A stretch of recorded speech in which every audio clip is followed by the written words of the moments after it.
onto the demand response workshop's website, which I will post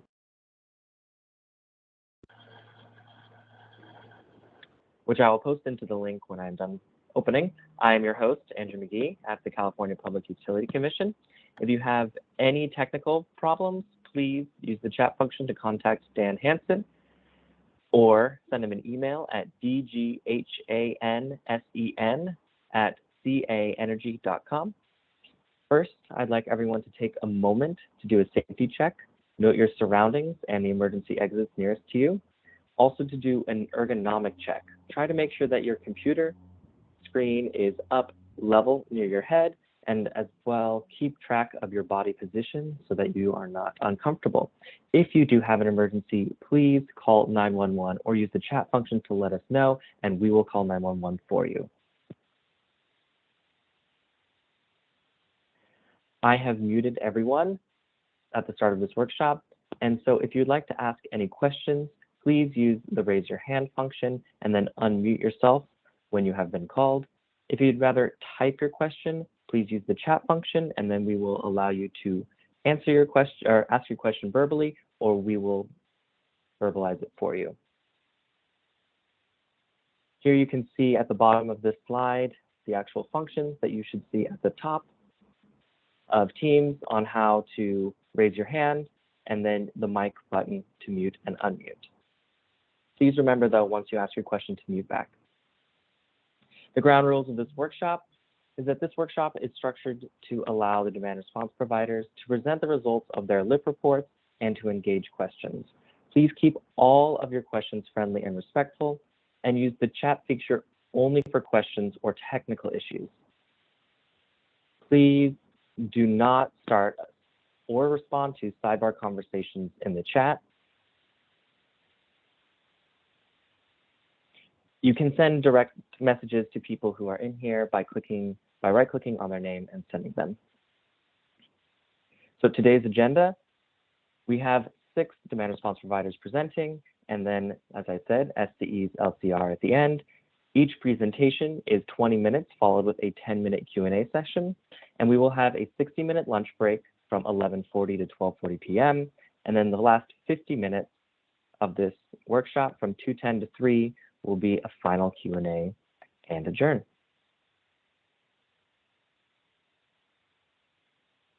So first, we will introduce Enrollment to do their load impact protocols. Thank you, Andrew. This is James McPhail, and would you like us on camera, or do you have a preference? I guess I will leave that up to you, whatever you're comfortable. All right. We're going on camera. Okay, so I'm CEO of Enrollment. I was involved in our load impact and protocols workshop presentation last year. I've contracted Hannah NRG as our consultant to do our report and analysis. So our agenda here I'll walk through the introduction. Dave will actually walk through tables and results, and I'll talk to our forecast. So just jumping right in here.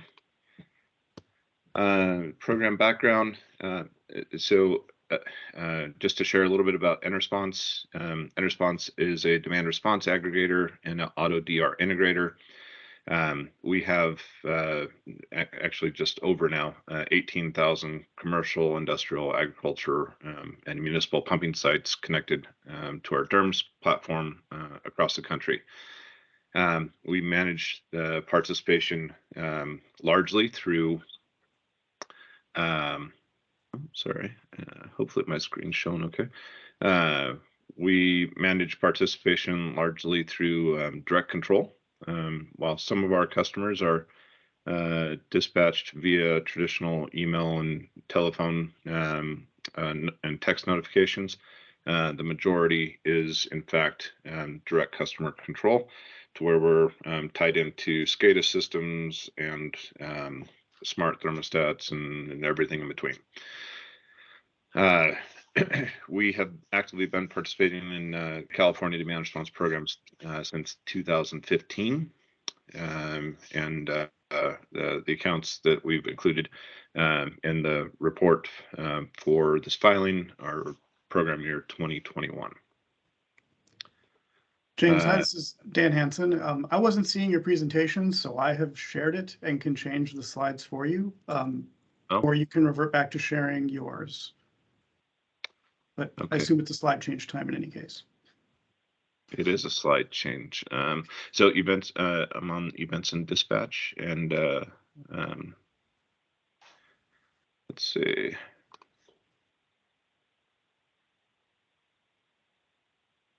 Okay, is that better, Dan? Yes, thank you. Okay. So the events and dispatch, we've had events, so we're reporting on events dispatch for nearly all months, except for November and December of 2021. We've broken those out to the types of customers, which for us, we really have two customer types, which are either HVAC customers, to where we're dispatching heating and cooling load, and then pumping, which again is some agriculture, a lot of municipal water pumping, so cities and water agencies.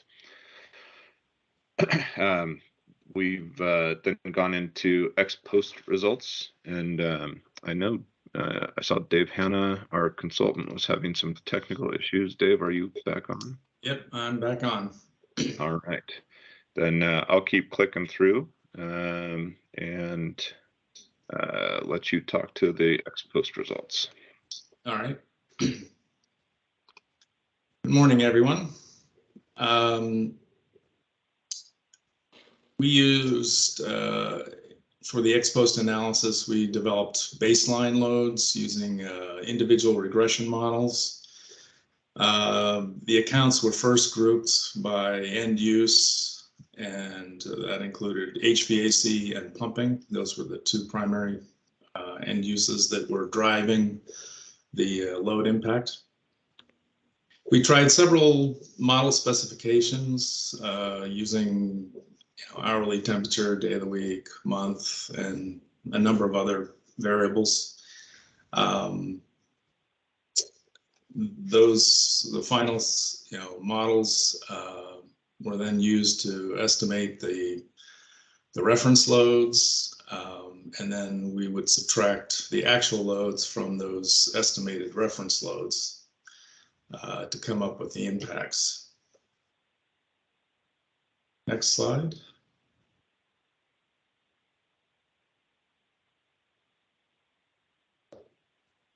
All right, this slide shows the aggregate ex post results by each of the event dates. The average impacts vary between 13 kW and 40 kW per account. This was mainly due to the end use mix. The impacts were heavily dependent on whether or not you had which group of customers you had, HVAC or pumping. And the number of accounts called during these events also varied significantly. I think you saw in the you can see in this first column, number of accounts anywhere from 76 to 525. So it's a pretty wide range. Next slide.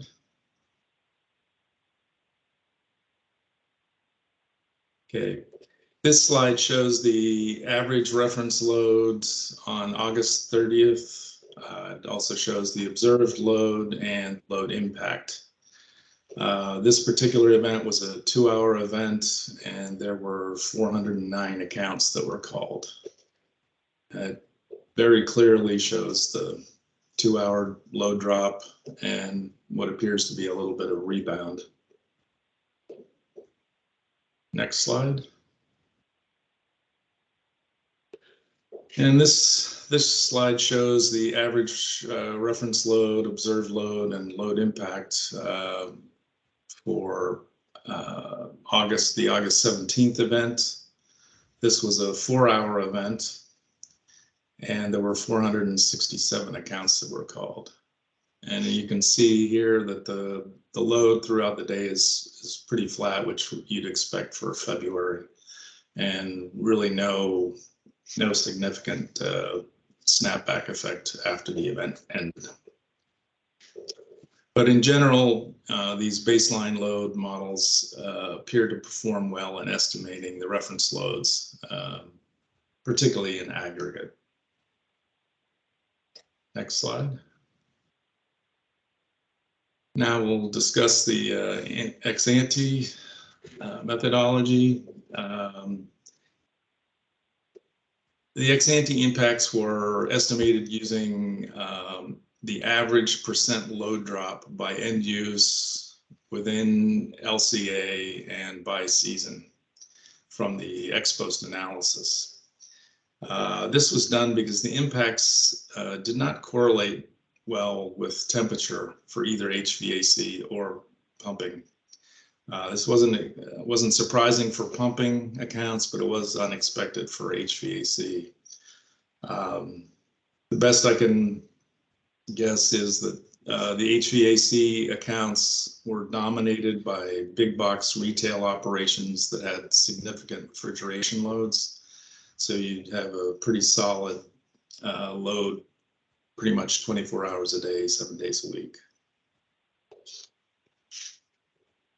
Next slide.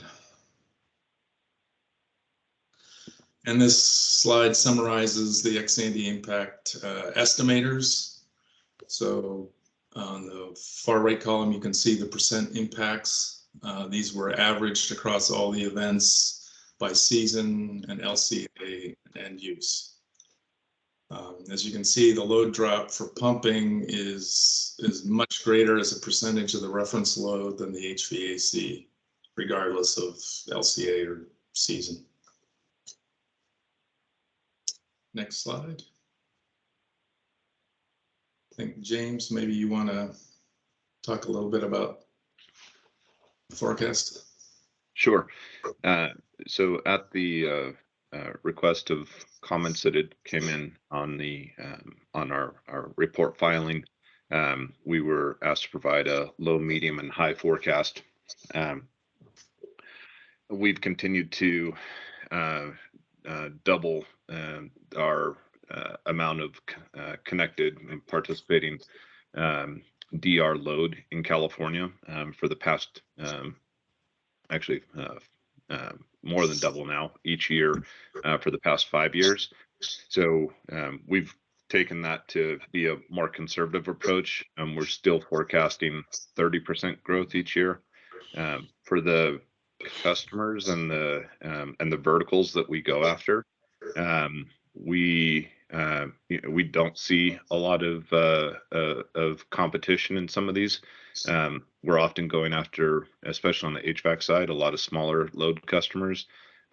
Even on the pumping and agriculture side, we're going out and recruiting, those sub 100 kW loads, and there's just a lot of it. So understanding that when we get further out on the back half of this forecast of the 10-year forecast, that we'll need to right size as we go. But at least for the coming years, we're very confident in meeting our high, but forecasting on the medium. Again, Dave has gone ahead and plotted out what those forecasts look like, both on the low, medium, and high, which again will adjust as we continue to submit LIP filings annually. And then I'll turn it back over to Dave to talk about some of the actual ex-ante results. Okay. This slide shows the estimated pumping reference load, actual loads, estimated actual loads, and estimated impacts for a August event in 2022. Yeah, you can see it's a pretty pronounced load drop associated with pumping. Next slide. This slide shows the estimated HVAC reference loads, actual loads, and impact for an August event, also in 2022. It would appear that the Ex-Ante baseline model has some peculiarity to it in the hours around what would typically be an event. Not sure why that was happening, but given that we were using load impact estimators, it doesn't really affect the load impact estimate at all. Next slide. And this slide just summarizes the aggregate load impacts throughout the forecasting horizon. So it's just the individual estimators times the population by year.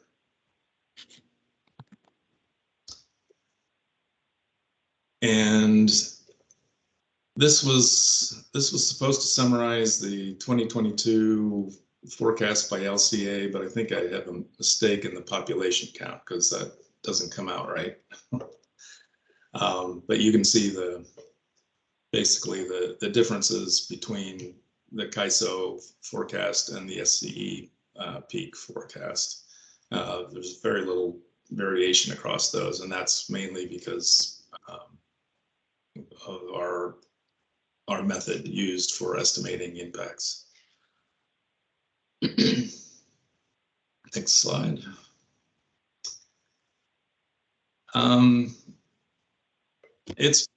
This is the second year, I guess, that we've done this, and it's been a bit of a challenge to come up with good reference loads, or I should say, good models for estimating reference loads.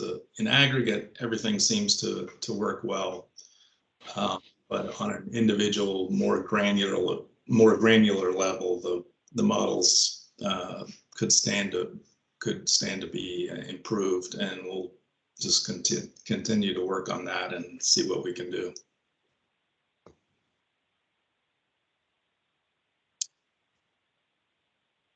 And any questions?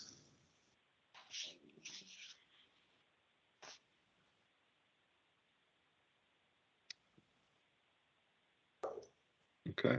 Okay. Andrew, that's what we've got. So if there's no questions, I'll turn it back to you. I'm seeing a question from Michael. Yes. Hi, this is Michael Kenny at the California Energy Commission. I had a question. If you had any, I guess, supplemental information that might be an example of some of the regression models, just to get an insight to like the equations that are being used to fit some of those loads. Sure. I can pull something together and send it to you. And yeah, if I can, okay, I see your email address, so maybe I can.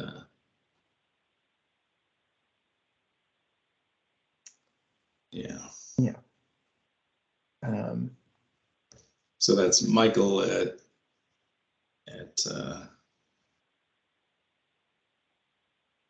you can also send it to Andrew, and Andrew can make sure it gets forwarded on to folks who may also want to look at it.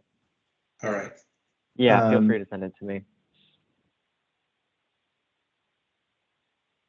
And I had a second question as well. I'm not sure if there's anybody else that may have one, but I noticed that the charts for testing the temperature dependency, at least for HVAC, so you're using daily average temperature. Did you plot also against like maximum temperature of the day to see if there would, have been periods where those loads may have been, I guess if there is a relationship there that the daily average would be hiding? I'm trying to remember now if I looked at a variety or not.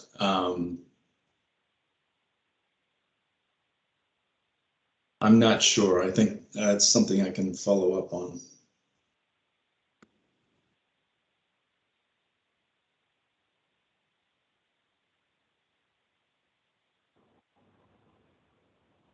Well, next we have a question from Sam Borgeson. And the question is, can you describe the rough strategy for the regression models? What terms and effects? Yeah, we looked at temperature, average daily temperature, hourly temperature, average daily temperature, like temperature for the first 17 hours of the day. Tried a variety of weekday dummy variables, individual days, middle of the week, Monday, Friday. Used a month dummy. And then I used, I believe it's called a leaps and bounds algorithm. It's built into Stata with a vselect command. And it uses, I think it's 5 different information criteria. Let's see that.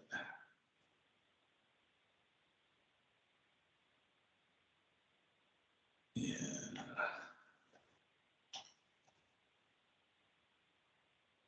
It's, oh yeah, okay.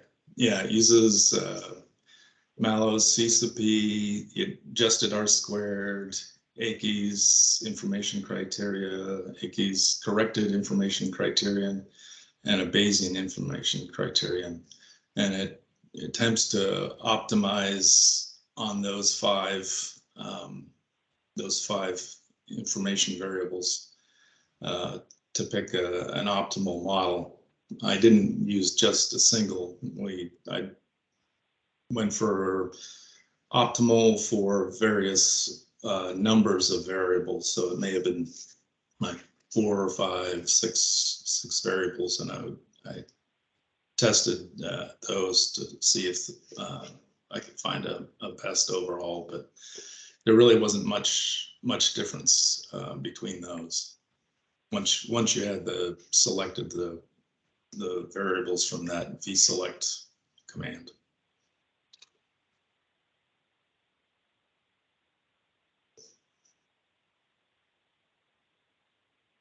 Great, thank you. And now we have a question from Jill Powers.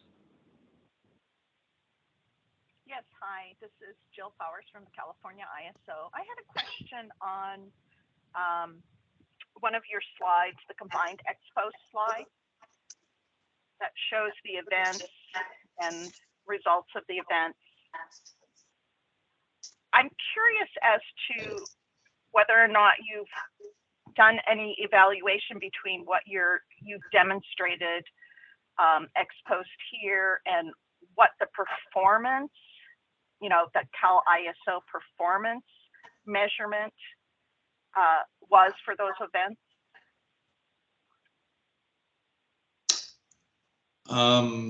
I didn't specifically look at that, no.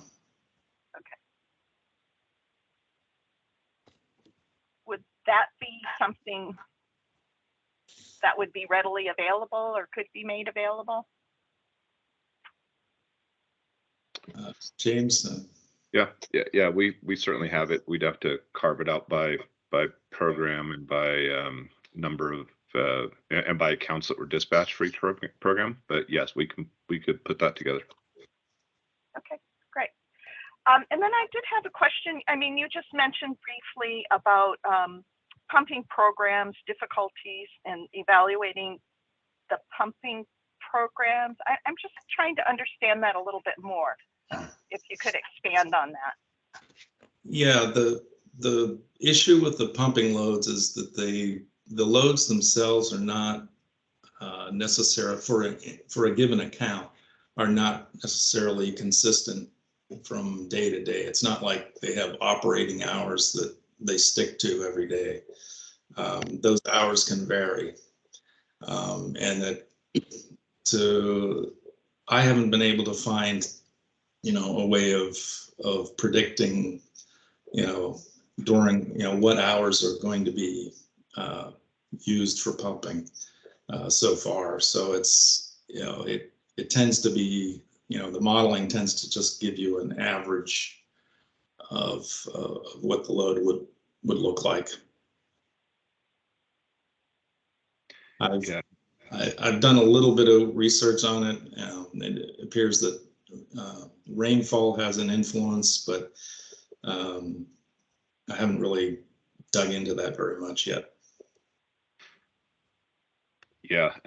So maybe to explain the characteristics of those pumps that we're putting in, we don't just aggregate well pumps in. We also aggregate lift stations, booster stations, and all of these things.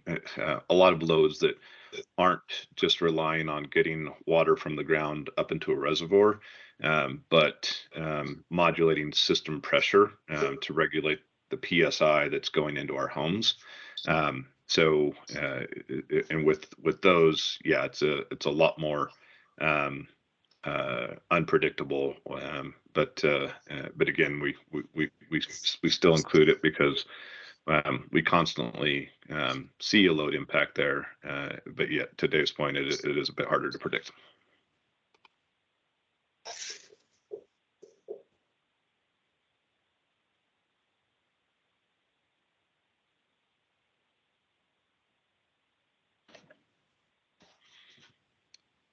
Okay, so we have a couple takeaways there. Any other questions or comments?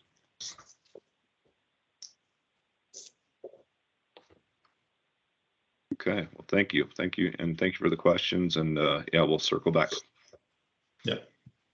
Yeah, and thank you for the great presentation. Next on our list, we have Nexus Renewables, and I will pass the mic over to you. Hi, everyone. This is Faizan Faruqi from, looks like somebody just exited. I'll start again. Hi, everyone. This is Faizan Faruqi from Nexus Renewables. Let me just share my presentation slide so that it's moving consistently as I'm talking. All right, so I just want to check, is everyone able to see the first slide? Yes, we can see it. Okay. Okay, excellent. So Nexus Renewables is acting as a third-party demand response provider for this project that we're working on. And in the next few slides that I'll go over, we'll talk about how we're doing so and how we're participating in the estimation of load impact. Just a quick overview of who we are. We're a project development company. We started up in 2020, and then over the past 2 years, we've been actively developing energy storage projects in the California market. We're primarily focused on building development pipelines in the US. And we have a team of professionals who have industry experience as well as experience from the capital markets. As I mentioned, we're operating in the U.S., so we're quite active in not only in California, but New York and Texas. Our mandate and initiative is to build energy storage assets within the California market and meet all the challenges that are known. So why are we here today, and why am I presenting these slides to everyone in this meeting? In 2019, CPUC had a mandate of meeting or procuring 3.5 or 3 gigawatts of new resources by 2023. PG&E was amongst one of the utilities who was mandated to procure roughly 700 megawatts. So they ran an RFP process. Nexus won a contract through that RFP process to provide a resource advocacy for PG&E, and this Nexus project that we're currently working on would represent the first and only large-scale behind the meter battery storage project to service grid needs. To define what RA is, very simply, it's the ability of our energy storage asset to serve electrical demand under all but most extreme conditions. What that simply means is we're installing an energy storage project, collecting load from the grid as needed during extreme conditions, and moving it to the commercial facility that we're connected to meet peak demand. How frequent is this RA resource dispatched? Like I just mentioned, it's only during exceptional periods of exceptional demand, and the idea is we would have a dispatch for 4 hours of continuous operations, as we'll see in the next few slides. How large is this project? This is a 10 megawatt energy storage project operating for 4 hours of duration. So this contract that we have with PG&E for RA is to build an energy storage project, as I mentioned. The goal is to enhance grid reliability during peak periods, to improve effective load carrying capacity from renewable resources, and in doing so, we would facilitate bill savings for our host, our customers, and improve resiliency for the infrastructure.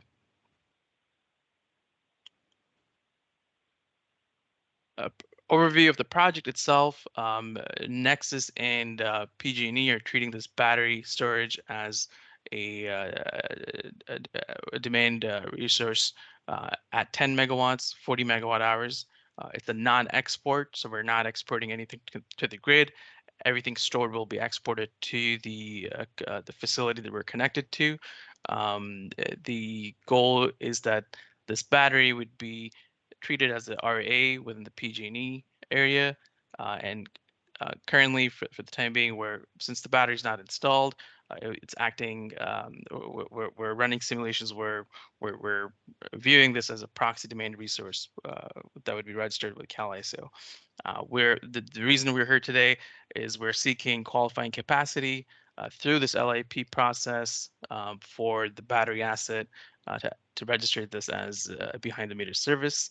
Our goal is to ultimately register this asset in the CalISO markets, such as the day-ahead market, real-time market, ancillary services, and to provide demand charge management, resource advocacy, and energy arbitrage. The project is located in the city of Fairfield, in the Greater Bay Area, Solano County, and as I've mentioned a few times now, PG&E is the utility.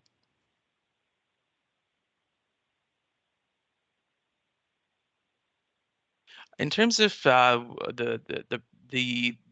we're planning to how we're modeling this from a load perspective, and when the battery will be operational is during peak periods and part peak durations, and then that's most prominent between 4 p.m. Pacific and 9 p.m. Pacific, because we're noting based on the load profile of the facility from the past few years, from the data we've collected, we've noticed that most of the operations are at a load of 10 megawatts or higher. In fact, most of it's around the 12.8 megawatt range, between 12 to 11 megawatts. And for that reason, we're expecting the maximum load at the customer side would be roughly 12.8 megawatts. Based on the data we've analyzed at around 4:45 p.m. Eastern, we're noting that the maximum load is roughly 12.84. As the battery is discharging, the battery has the ability to offset the load by roughly a megawatt and a half, from 12.84 to 11.2. And the reason the load it may seem higher than usual is because this is a the host site is a plastics manufacturing shop responsible for packaging at a global operations. So in the next few slides, I'll be able to demonstrate the load during different hours of the day. I may have mentioned earlier the battery is not installed yet. We're currently going through the final stages of the approval process with the city of Fairfield, and we're planning to place a commitment for the battery so that it's installed and operational by next year, August 2023, as per our contract with the PG&E.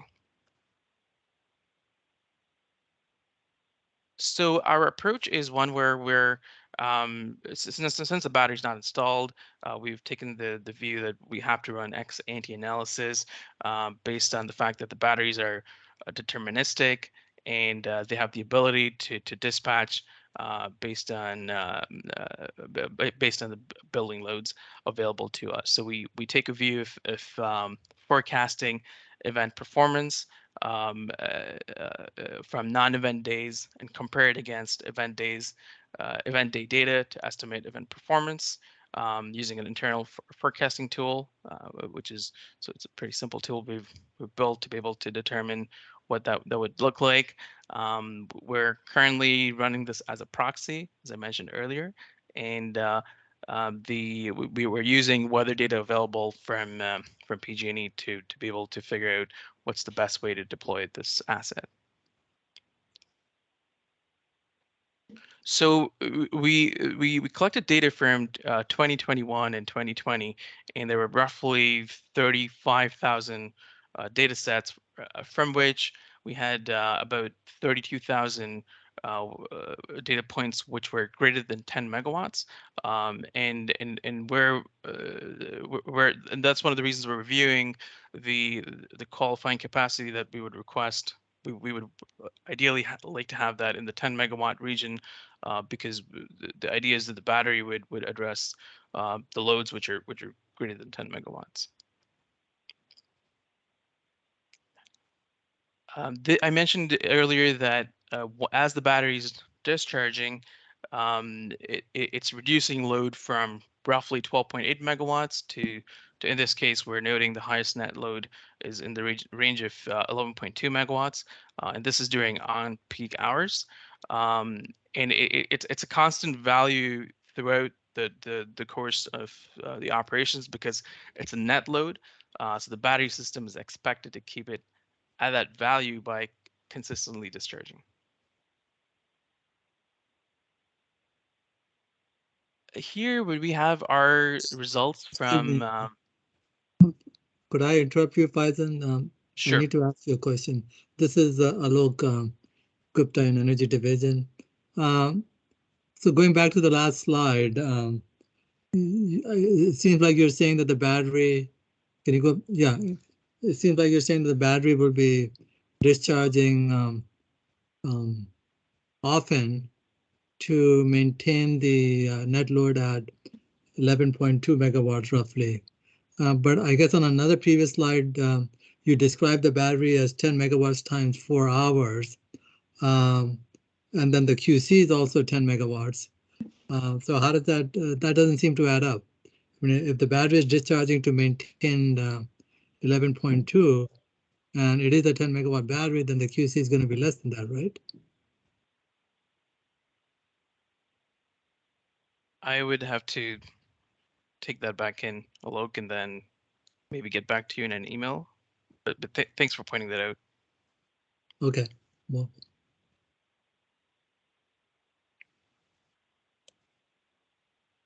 All right. So what we've presented here is a slide explaining how the battery will perform over 2 days. So we've looked at August 24 and August 25.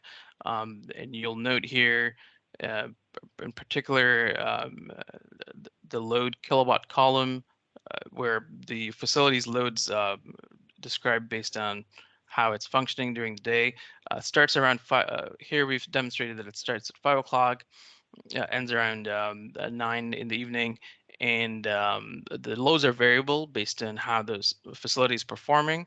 The battery is discharging at some points, charging at some points, and the results of how the battery is discharging and the after effects are demonstrated in this column. I'll go on to the next slide. I did want to mention that we're viewing this as the ex-ante analysis. It's from a demand charge management analysis, and this is for the August 24 date. We're reflecting a period of charge during the late evening, and this is a simple graph just demonstrating how the load kilowatt is plotted against the time. Similarly here for August the 25th, where we're noting the highest max load from the facility at 12.8 megawatts. You'll note that the battery is discharging every 15 minutes, and at the that the net load is fairly constant as described earlier. From a market participation perspective, the plan is to participate in the BIP and DRAM program with PG&E. The DRAM is a pay-as-bid auction system for RAs, and allows the seller to bid directly into the CAISO day-ahead market. The BIP is a day-off tariff-based program that provides load reduction when called upon by CAISO. Faisal,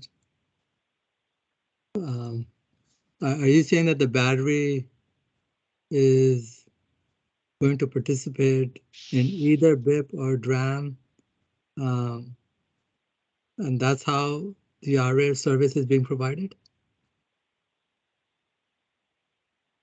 That's one of the avenues we're exploring.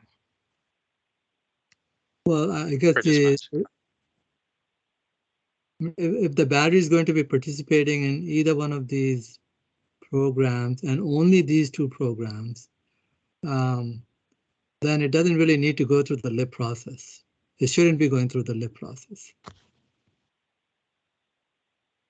Both DRAM, as far as the BIP participation, PG&E is responsible for doing the LIPs for that, not the aggregator. And as far as DRAM is exempt from the LIP process. Okay, we'll take note of that. Thank you. But I guess the question is still, do you plan to use the battery as a PDR product outside DRAM or BIP? Well, I wasn't aware that we would have to select one or the other. My understanding was we're going to work with both options, but I would have to check internally. Let me clarify. You have three choices. You could participate in DRAM. That's one choice. The second choice is you can participate in an IOU program like BIP or capacity bidding. And the third choice is you can sell the RA as a PDR product to somebody like PG&E and then bid that PDR product into CAISO market. Only the third option requires you to file a LIP report. Okay, well, we're contracted with PG&E to sell the RA as a PDR, so that's why we're going through the LIP process. Oh, okay. Well then. Yeah. So then the DRAM and BIP, as you're saying, it would not be applicable. Okay. We were not aware of that, so we'll in an update we'll reflect the necessary provisions. Fair enough. Thank you.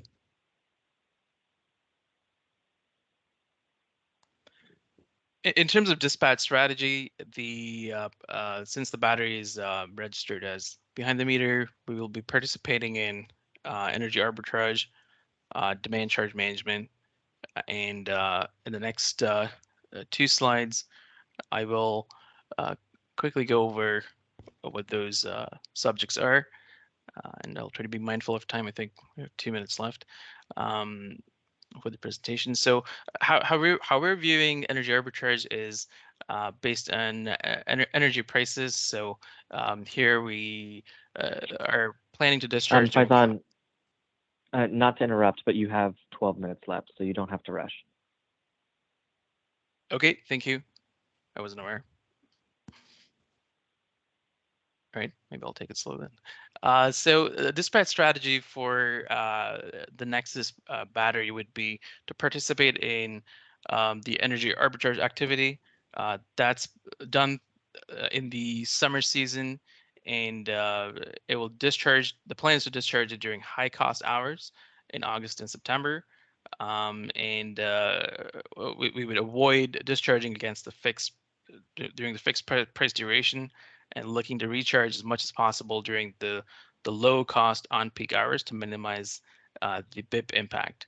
But as I think we just mentioned, that I'll walk through how we would not be addressing the BIP at all. So we'll strike it out in the next update. In terms of demand charge management, outside the energy arbitrage months, primarily during the winter season, we would be looking to reduce peak demand by 1.5 megawatts to be able to provide some form of uptake to the host facility. Excuse me, this is Paul Nelson on behalf of Clico. I'm a bit confused in their prior slide because you said lower cost on peak.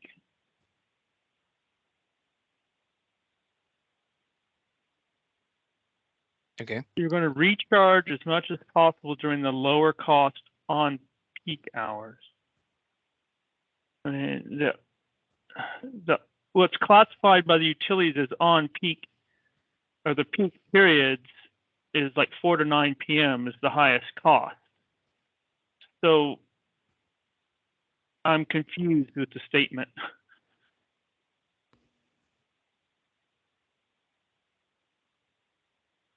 It seems contradictory. Yeah, that's a good catch. I think that's probably a typo, because in the next slide, which is I think in this slide we may be able to explain well the plan to discharge during peak hours and charge during off peak hours, as you're saying. So, no, I think you want to charge during low cost periods, which is in the middle of the day. And the utilities classify the middle of the day as the off peak period. So Paul, I think we should ask Faizan what is he using as a reference. So Faizan, are you, when you say high cost and low cost, are you referring to CAISO market prices, or are you referring to the retail rate?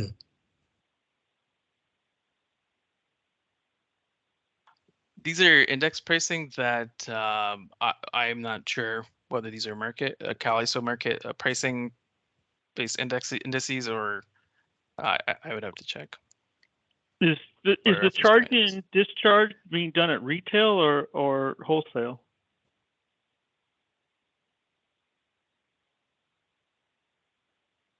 Again, I'll have to check and get back to you on that.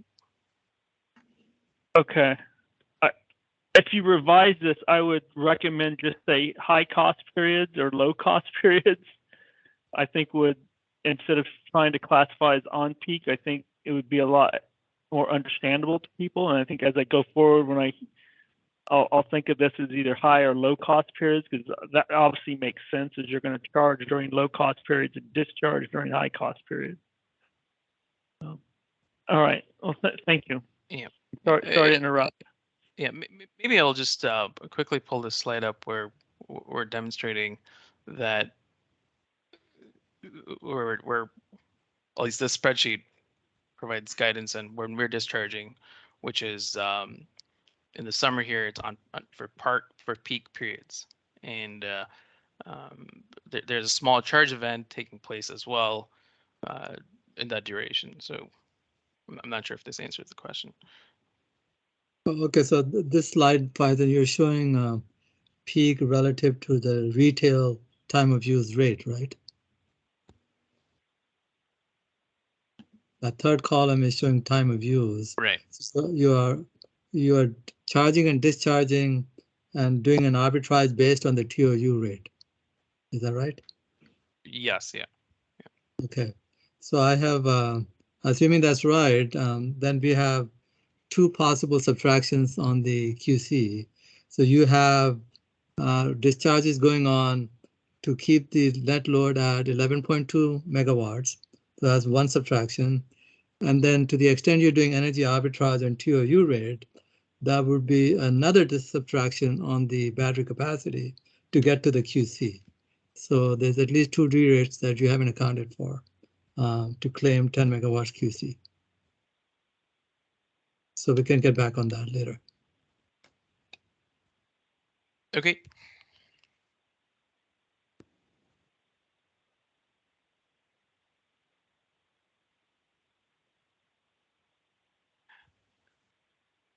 All right. So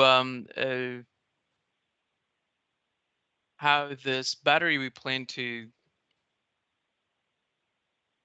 operate in the market is for energy arbitrage, and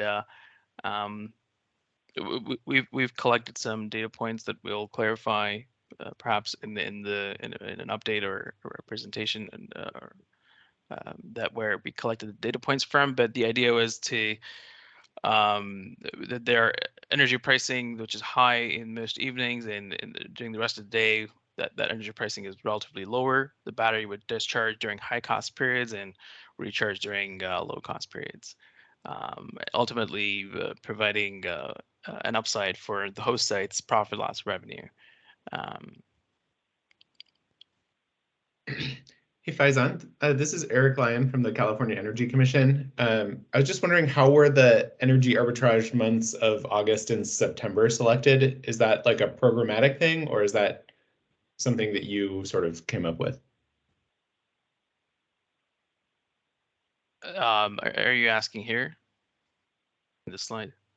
No, on the slide that you were showing, it said the energy arbitrage months were August and September. That's my understanding is that's where we've noticed, or at least the team noted, the highest energy pricing per megawatt hours in the evenings, and that's why those 2 months were selected. Okay, and so but I can find out why they were selected and get back to you on that.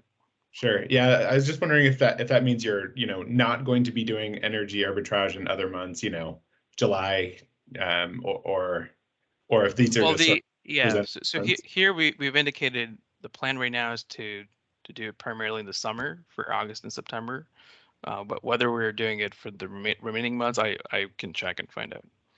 But the plan for now, as the slide suggests, is August and September. Okay, thanks.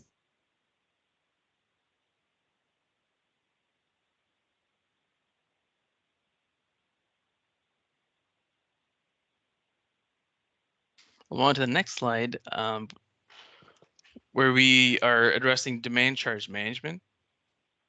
And this graph here is probably demonstrative of the spreadsheet which we were looking at earlier, where the facility is performing at 12.8 megawatts, and when the battery is discharging, it would have a net load of the delta between the host site's operational load and the battery would be 1.5 megawatts.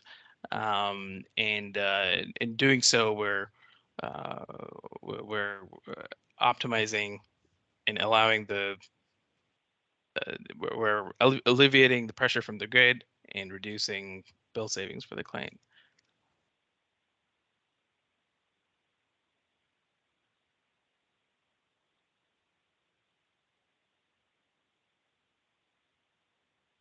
Here's another example of how demand charge would be viewed in January, for example. There are discharge events taking place in the evening in January, charge events taking place simultaneously as well at 15-minute interval. The load here is much lower than 12 megawatts. It's the sub 10 regions, and after as the battery's discharging and charging, the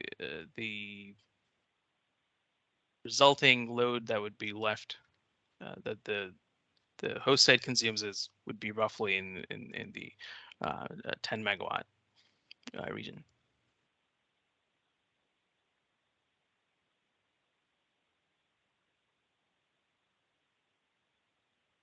We did not factor in any COVID analysis, so for any COVID adjustments, we would apply a scaling factor of 120% to account for annual gross load.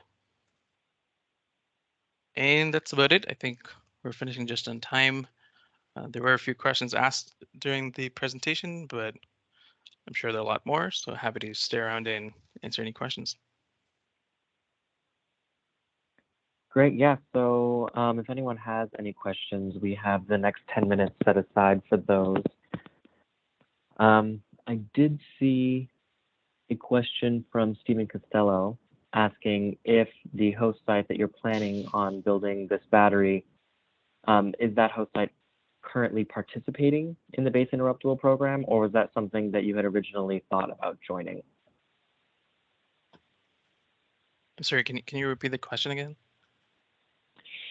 The question was, the host site that you are planning on building this battery at, is that host currently participating in the base interruptible program, or is that something that you were considering having them join at the beginning when you put this presentation together? Yeah, I'm gonna have to go back to the team and find out.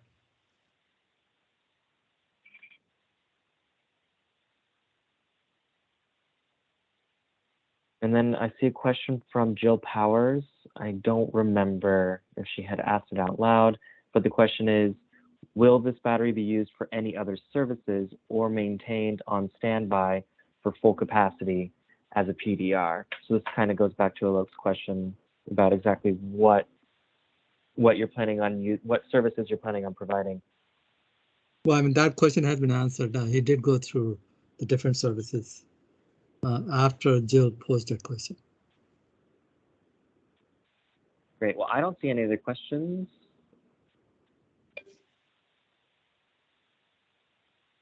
So I will say thank you very much, Faizan, for your presentation. One question here. Sorry, Andrew. This is Alok. The demand charges, the demand charge management service. So can you clarify? Is there something?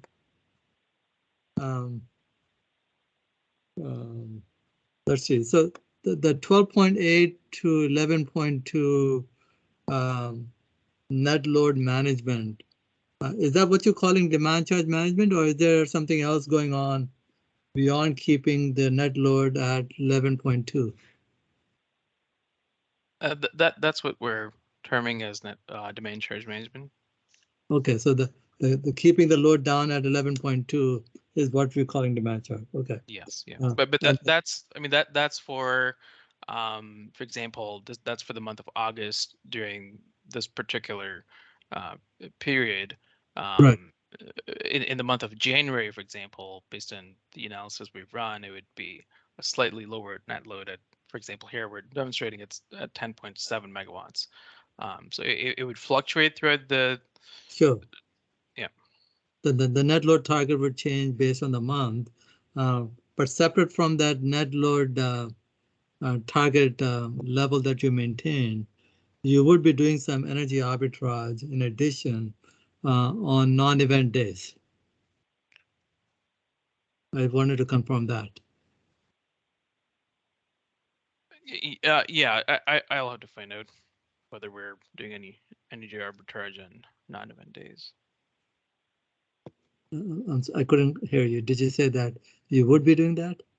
No, I said I'll find out and get back to you on that. Oh, you'll get back. Okay. Yeah. I'll stop then.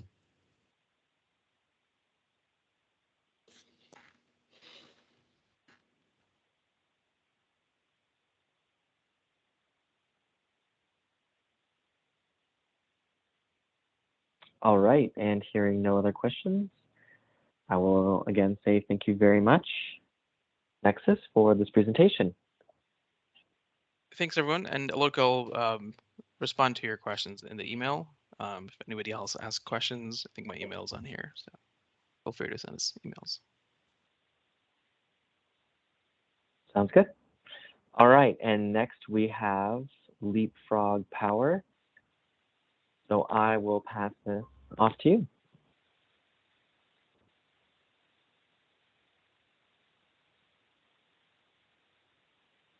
Great, thank you, Andrew. Let me just share my screen real quick. All right, can you see that, Andrew? No, I'm still seeing Faizan's screen. It might take a second. How about now?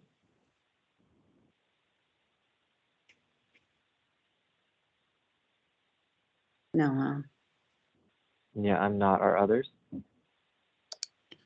No, I just saw Faizan went away a minute ago, but.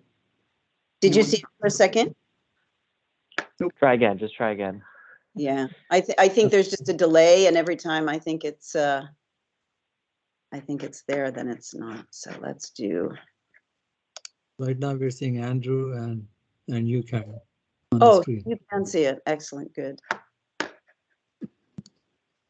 How about that?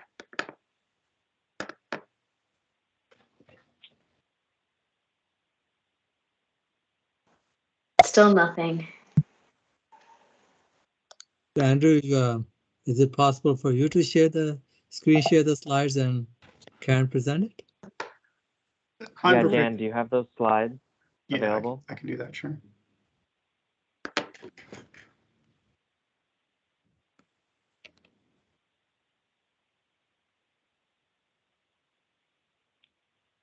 And then if you, yeah, perfect. All right, yes, we can see them on Dan's screen. Thanks. Microsoft Teams is new to me. Sorry about that. No worries. Okay, good morning, everyone. I think we're a little ahead of time anyway. It's only 10:35. I'm slated for 10:40 a.m. My name's Karen Herder, and I've been doing this kind of hourly load analysis since about 1995. I want to acknowledge and thank Jenya Okuneva, who is the data scientist on this project, and Sam Borgeson at Convergence Data Analytics. Romagno's on show on stage 11. Is someone else hoping to present? Or is it just me? Okay. So if everyone could mute their microphone, that would be helpful. So again, I'm presenting the results of the load impact evaluation for LEAP's 2021 demand response program. I want to start out by saying this is a very complex project, mainly because LEAP has, and if you could go to the next slide,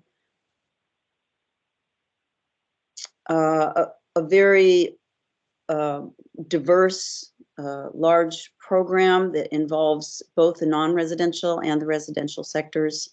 In the non-residential sector, they have a demand response in cold storage, non-residential electric vehicles, heating, ventilation and air conditioning, or HVAC, large battery storage, manufacturing and process, medium battery storage, pumping, small battery storage, and then some other smaller loads that they group together in a category called other. In the residential sector, we looked at residential AC, batteries, and electric vehicles. So this was a very broad analysis of many, many different types of loads, as you can see. Next slide.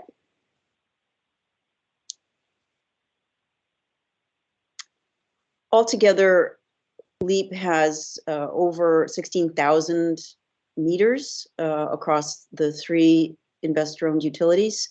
In the non-residential sector, they have 1,587 meters. And in the residential sector, there are 14,332 meters. During the course of 2021, LEAP called a total of 919 events in the non-residential sector and 147 events in the residential sector. By month, you can see that they sort of ramped up from January through June when they hit 152 events per month, and then called many events between 1 and 4 hours, largely in the July to June to September monthly periods in the summertime. Next slide. So here's an overview of some of the data, of all of the data that were used in this analysis. Much of this data came from LEAP themselves, so all of the information about their partners, the IDs, the sites, the meters, when they were enrolled, the zip codes, and the location, which of course we needed to tie to the weather data for all weather-dependent loads, mainly air conditioning, both in the residential and non-residential sectors. The meters, LEAP supplied hourly 2021 kilowatt hour values for each meter. There were, of course, 8,760 values, hourly values. And then all of the dates and timing for the 2021 events in their program. And finally, their enrollment data included high, medium, and low forecasts for enrollments over the next 3 to 4 years. We collected temperatures from NOAA, the National Oceanographic and Atmospheric Administration, hourly temperature values, which we linked to, that were linked to weather station, that we then linked to the individual meters at their location based on latitude and longitude. We had to map, of course, the zip codes to the latitude and longitude. We used the GeoNames database. And all of these, you can find the links to these in the report if you're interested in finding any of this data. The holidays that we used were the off-peak weekdays from the North American Electric Reliability Corporation, or Council, right? And then the weather profiles, which I can't see, there we go. The monthly 1 and 2, which is the typical day, and the 1 and 10, the extreme day profiles, both from the utilities and the California ISO. Next slide. There were some important issues dealing with this analysis that I thought I'd put right up front. One of the main issues that we came across is that while there are 16,000 meters, they weren't all called on the same event at any given time. And so for every one of the 1,000 events, roughly over 900 events, some subset of the meters were called, and never were all of them called. And in most of them, just a handful were called. And so the trick was, how do we figure out what the full resource is based on individual meter load impacts? And you'll see as I walk through the steps of the analysis that what we did first was we looked at the mean hourly impact for each meter, and then we aggregated up from there. And so once we had monthly load impact estimates, there were several months, as you may remember from the previous slide, where there weren't very many events called. And the events that were called, maybe not a lot of meters were called. And so those estimates had very high root mean squared errors. In the months where that RMSE was above 50%, we looked at trying to replace those values with what we considered were more accurate estimates, because those values were, of course, all over the place. That's a very high error estimate. And so we chose months in the same season that had lower RMSE, in almost all cases under 50%. There were 3, I believe, month by load type in all of the load types by months. Of course, well, there were dozens, but there were only 3 estimates that we needed to replace with values that an RMSE of 51 or 52% was the best that we could do. And I can go into detail on those if people are interested, but the big picture is that wherever we didn't have enough data, as is requested in the LIP guidelines, and which references the protocols, the evaluation protocols in, I believe it's protocol number 16, section 6.2.2.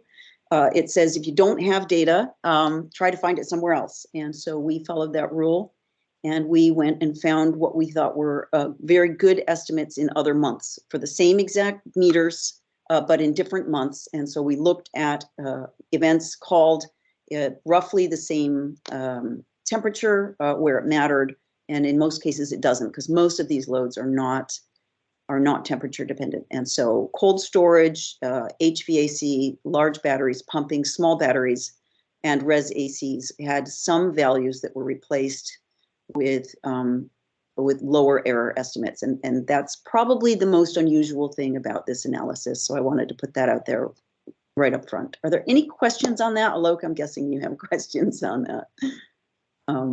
But we can wait unless there are clarifying questions. Okay.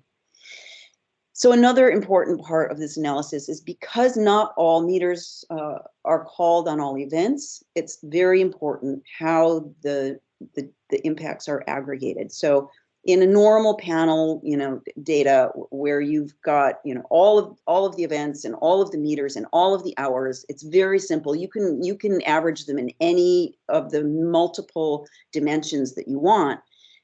When there is missing data, which there is in this case, lots of missing hours, then it matters which way you aggregate them. And so we looked at several different ways of aggregation and did a lot of analysis on this. We worked, so our team worked, the evaluation team worked with LEAP team, and the way we thought was the most accurate way of aggregating the data was to first look at the mean hourly event impact for each meter. So for every meter in each month, for each load type, we would average of all of the hours in those events. And then we took those per meter impact estimates, which were monthly, and then aggregated them up by load type. So now we have, batteries, the average battery drops this much load during an average hour, right? And then we took that value and aggregated up to the sub-lap impacts by multiplying that per meter by load type by the number of meters in that load type for each sub-lap based on the meter count in that sub-lap. Any questions on that? Okay, great. Next slide, please. Okay, so here I'm going to talk about the ex post analysis, the details, and of course we wanted to answer the question, what was the full demand resource potential for 2021, distinct from what was actually called in any given event? Because again, if I call, if there was an event on August 2nd and 5 meters of the 16,000 were called, that's not a very good estimate of what the actual potential is. And so all of these estimates are going to provide what would have happened if all of the meters had been called in that sublap. So the first step is to calculate the mean of the actual hourly meter loads for each event.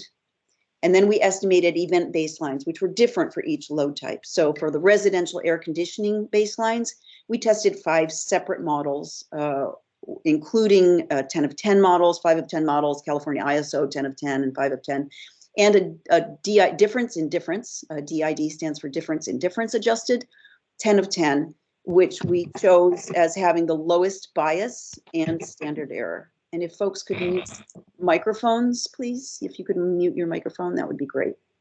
There's one person out there with a non-muted microphone. And so the difference in difference in this case is, of course,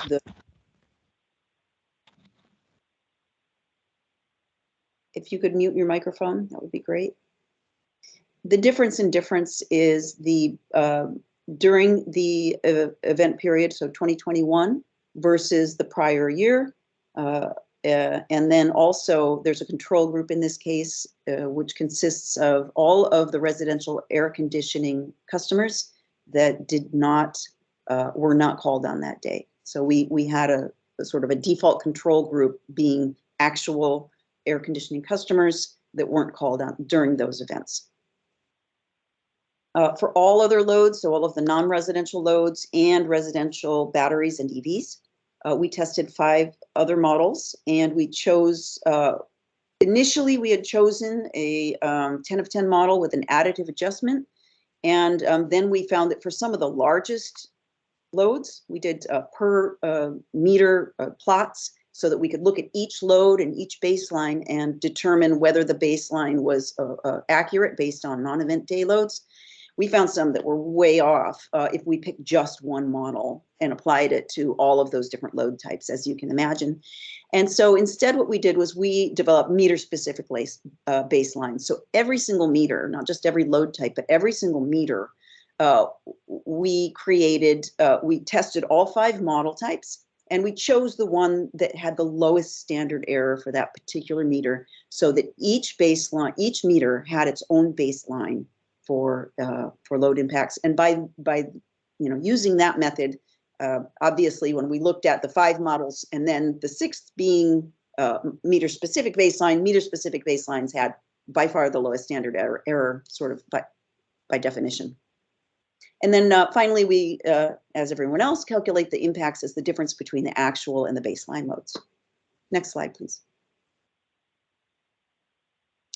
The results shown here by load type, and you'll see that the list of loads here, cold storage, small battery, HVAC, residential AC, pumping, and large battery, is only about half of the original loads, and the remaining loads, the load impacts were small enough that they didn't make any sense to put on the graph or even include in the analysis.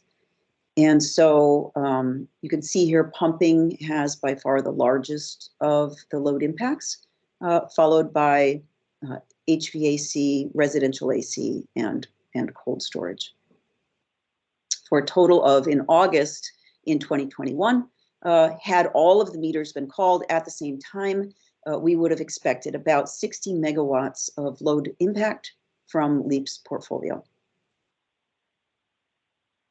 Next, please. And here are the ex-ante forecasts, which is designed to answer the question, what are the predicted load impacts for 2020, that should say 2023 to 2032, so the 10 years. For the temperature-dependent loads, in this case, non-residential heating, ventilation, and air conditioning, and residential air conditioning, we fit a mixed effects regression model to the hourly loads. And then we use those coefficients to estimate per meter impacts by temperature scenario. And so again, the temperature scenarios are the typical future weather, the extreme future weather for both the IOU and the California ISO methods of determining typical and extreme. For all non-temperature dependent loads, we assume that the per meter load impacts did not change with weather because they are not temperature dependent, of course. And in that case, then all we did was, as the years from 2023 to 2032, we multiplied those per meter impacts by LEAP's enrollment forecasts for each year. And that separated by load type and by sublab. Next slide, please. The results of this analysis, you can see that the results are very similar across all 4 scenarios for the California and ISO and the IOU weather profiles for the typical and the extreme. Extreme is on the left, it is slightly higher, but the reason that these are so similar is because the vast majority of LEAP's customers, partners and meters are not temperature dependent. And so while they do have some residential air conditioning and non-residential air conditioning, some of the largest loads being pumping and battery storage are not temperature dependent. And so those don't change with the temperature. That's why you see such similar shapes and even magnitudes across these 4 separate charts. Last note, oh, I'm sorry, go back just one second. These are all for LEAP's moderate participation growth, where LEAP provided low, moderate, and high participation growth over the next 10 years. This is for the moderate scenario. Thanks. Next slide, please. The last slide showed the ex-ante results by weather, and this shows the ex-ante results by sublap. And so here are all the sublaps across California, where PG is, of course, PG&E, SC is Southern California Edison, and SD is San Diego. They have just one sublap. Remarkably, San Diego has the LEAP's largest percentage of LEAP's load impact is in the San Diego sublap, followed by Southern California Edison's sublap EC with between 18 and 28 megawatts there. From 2023, Edison's impacts in EC sublap is 18. It goes up to 28. In San Diego, it's about 100 megawatts. We estimate in 2023, and by 2025, it'll be 185, assuming participation enrollment growth. And then the reason that there's not a list of 8 more or 7 more of these is that we just assume that participation stays flat at between 2025 and 2032 for the sake of simplicity. And next slide. Here are the final estimated 2023 qualifying capacity values for LEAP. And this is for the IOU's typical 1 and 2 weather conditions in August, for the month of August. The total for the low impact forecast is 118 megawatts in August. For the moderate impact, it would be almost 180 megawatts, and then the high impact forecast is over 250 megawatts in August on a typical day for the entire state of California. And next slide. Our recommendations for future work on the program side, these are for LEAP, of course. We provided LEAP with per meter baselines and actual loads and load impacts. And so for every single meter they now have an estimate of what is that one meter or that one participant doing on event days. And so our first recommendation is use that data to expand an understanding of which of the meters are not performing and why. And following that, related to that, is once you know why, what can you see across all of the AC units or all of the batteries, right? Especially the newer loads, the electric vehicles, which we didn't show results for because they're still one of the newest loads, right? That's not to say that electric vehicles don't have potential. They've got obviously a vast potential, but the industry is still trying to figure out how to get electric vehicles to, right? And so LEAP has them in their portfolio. The next step is, of course, to work with those customers, figure out what are they doing, what could they be doing better, and then to develop some educational materials to help not only their customers, but all DRPs and participants, DR participants in the state, to figure out what can we do to make these response results better.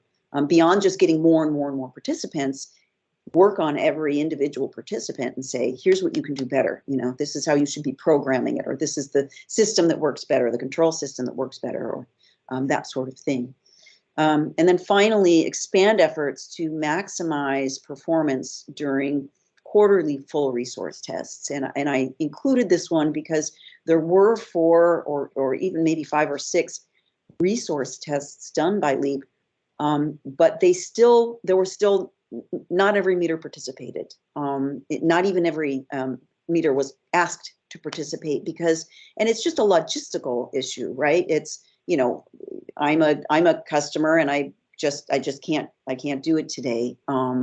Or maybe they just called a group of customers the day before and they weren't able to call them that day. I'm not sure what the reasoning was behind it, but in every quarterly test, the full resource was not called. And so we weren't able to use those 4 as the full, this is what happens if everyone is called. And so to the extent that they can, if LEAP can really focus on those instead of focusing there, you know, again, there were 900 events called, right? And some of those are test events and that has to happen. But to the extent that they can really focus their efforts on those 4 quarterly resource tests or however many they have, that would help the next evaluator determine what the full resource looks like without having to jump through hoops like what we had to do in order to get those results.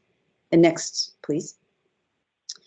And here's for the policymakers, evaluation recommendations, you know, working on maybe updating, first and foremost, updating those 2008 evaluation protocols. I think, you know, we're a little overdue, going on 15 years old now, almost as old as my daughter. First, you know, having worked through this very complex analysis, and it was a lot of fun, and the team was great, but a better, more specific standards for estimating what a full ex post resource is for such complex portfolios. And I think for a simple portfolio of it's just residential AC, there's not a lot of complexity, and this is not an issue. It becomes an issue when you've got 10 different load types and only some subgroups are called for certain events. And so what recommendations can you provide to evaluators when that is the case? Secondly, develop more specific protocols for baseline methods. So what we found when we looked at baselines, we spent a lot of time looking at baseline methodologies and which ones performed best for which kinds of loads. And ultimately, we found that for any kind of large heterogeneous load, you really need to use a meter-specific baseline because every single large load is different. And any particular large load, if you get the baseline wrong, can have a huge impact on the full resource for that portfolio. And then finally, develop more specific standards for reducing the uncertainty in impact estimates. And here I'm referencing the part where we found months where there were just so few meters and or so few events that the standard errors that we found from the modeling techniques were incredibly high. And you know, I considered those impact estimates, I'm going to say they were not useful, having such high error estimates. And so, you know, we found a way to replace those, but what are, you know, I think, you know, looking at the same load in the same month or in the same season at a different month was a reasonable way to go about replacing those arguably bad estimates. But what are some other ways that evaluators, when they are presented with a complex evaluation with those many different load types and other complexities, what other ways can they replace values that have high error estimates, and what should the thresholds be? We used 50%. That was our promise going into the evaluation. So the evaluation plan said we're going to, you know, scrutinize anything above 50%, and so we did. But I you know, throw that out to the broader evaluation community. What is the best way to go about that? And next slide, please. Thank you. That was a lot of fun. I hope you enjoyed it too. And now questions for those of you who have them.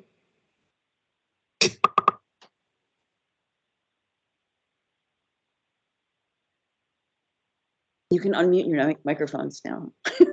Yeah, I see Jill Powers has a question. I'll let you unmute. Oh, yeah. Okay. Yeah. Yeah. Hi, Karen. Yeah, there was some discussion as you were doing your presentation in the chat to get a little bit more information about those meters that were not utilized or did not show use performance during an event, and I'm really trying to understand, you know, was it because they were not called for the event, or you kind of were discussing about potentially individual sites were in an outage situation where they did not respond to an event or to a test. And I think we need to differentiate that. specifically if they did not perform because an individual site was on outage, that should be reflected within their overall performance from a QC valuation. At least that's my somewhat understanding. I do understand, though, that if it was not called for an event within a particular sublab, you know, they were not concurrent within a sublab, then, you know, that makes sense to me to not consider it as a non-performance. But I think that, you know, I was a little bit confused as to the explanation as to why certain meters were not considered in the performance evaluation. Got it. So I'm not sure. I don't remember talking about outages. So that was not an issue to my knowledge. And I'm going to start this off with a caveat. I don't talk to the participants, and so I have just the data. So I can only tell you what I can sort of figure out from the data. We did remove, and you'll see in the report, there is a list of dates on which subsets of the meters were removed from the analysis for technical issues. And so you can find that in the report. As for the load, maybe you're talking about the load types that were removed, and they just weren't shown in the graphs because there was no response.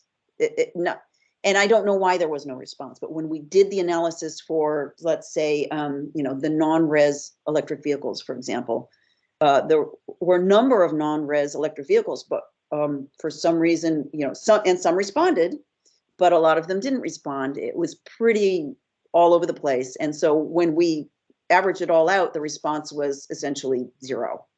And so we just didn't put it on the chart because it was 0. We didn't remove it from the analysis. It just didn't show up. And there were quite a few.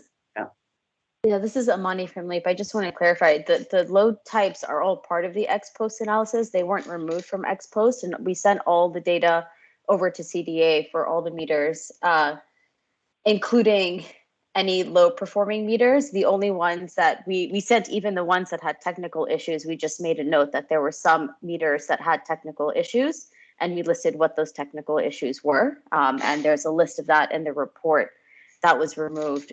We did remove some load types from our Ex-Ante, which is because they are participating in DRAM, but all of the load types have ex-post analysis, and all of the load type performance ex-post analysis is in the final LIP report for you to review.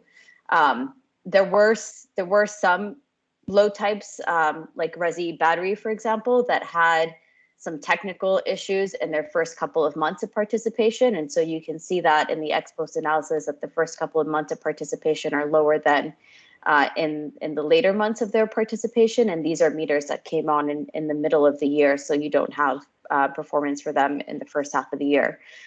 So there are some instances such as that. But in terms of all of the data and providing CDA all of the data, it was all sent to CDA, and all those meters were included in the analysis. Yeah, Amani, this is Sam. I've been monitoring the chat. I think there was just kind of a question about the logic of dispatch, where the assumption was all customers within a sublab would have been dispatched into an event. And I think just like the structure of your resource and the logic behind your dispatch is part of what was confusing. So it's like the circumstances under which not everybody winds up being dispatched, you know, under your dispatch logic. I think that's a clarification that would be useful. Yeah, that's correct. So we our resources are located all over a KISO system, and we have multiple resource IDs within a sublab. In terms of the way that our resources are awarded in the market, they are not always awarded concurrently, even in the same sublab. Sometimes we get only some resource IDs that are awarded in the market. Sometimes we get partial dispatches of even within a resource ID. When we do our quarterly 4-hour tests, all the resources within a sublab are dispatched concurrently per the quarterly 4-hour test rules.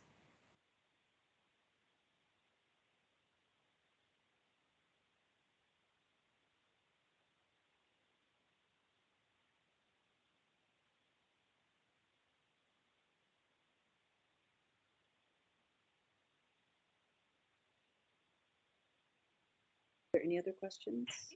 Yeah, I guess that was my, my thought was that were there quarterly 4-hour tests where all of them were concurrently tested or dispatched? And was that information utilized? They were dispatched at the sublab level, but they weren't necessarily, all of our meters across CAISO system were not necessarily dispatched concurrently for the quarterly 4-hour test. But within a specific sublab, they were dispatched concurrently. Okay. All right. Thank you for that clarification. Hi, Karen. This is Eric Lyon from the CEC. Good to see you. I did have a question about those, I think you called them misfires in the report. I was wondering if you could just help us with sort of like an order of magnitude about, how much of the resource, did we lose over the course of a summer or a year? Is this like a fraction of a percent that we're talking about? Or is it, multiple, percent? Well, it depends. Yeah, over the course of a year, it's a fraction of a percent, I would say, just off the top of my head. And those numbers are in the report, so you can look them up. But because they were only individual events, right? Over the course of the year, it was a very small percentage. For that particular event, it was. I'm gonna throw out a number and say somewhere around 10%. But it was only one event, right? I think the biggest one was, and Amani, back me up here, I think there were a couple of battery events issues that were not substantial. I think that probably the biggest one was there was a residential AC misfire that, as large as the residential AC load is, that's how much was missing for that one event. But that was I think it happened very early when it was still a new program, the residential AC. As time went on, these bugs get worked out. Yeah, that's helpful. That might be helpful to note in the report too, to note that a lot of these things are getting ironed out, and it's not, something that you're expecting to sort of reoccur on an annual basis, because that's something that might warrant some kind of derate if there's misfires happening often. And then so my other question is, you noted that SD, or the highest capacity, I think, qualifying capacity you had was in SDG&E in that sublab. But I was looking at the ex post impacts for the non-residential loads, the table 20 in the report, and it looks like there were a few others that should be sort of at least on the same order of magnitude. I'm looking at SCE Central and a few others that seem to have both large per meter impacts and high meter counts.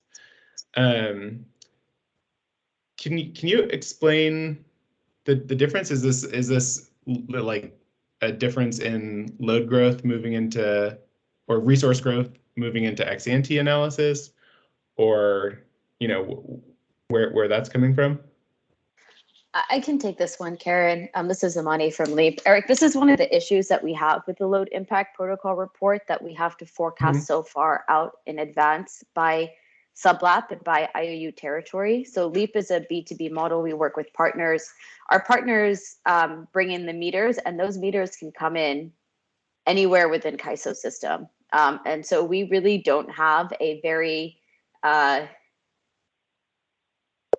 scientific way of forecasting exactly where those meters come in. And so we do it on a best guess basis, and it is not accurate at all. And so we have been advocating that as we get closer to the actual NQC allocation, and when we actually get our NQC allocation, that we are able to update our forecast based on what is actually happening and where enrollments are actually coming out throughout the year. Because submitting an enrollment forecast in December, 2 years prior to the actual year, a delivery year, you're not going to get very accurate forecasts. Sure. Yeah, thank you. That helps, and I, as always, appreciate your candor about the process. I maybe I just missed in the report sort of how how those enrollments sort of factored in, but I'll take another look at that. Thank you.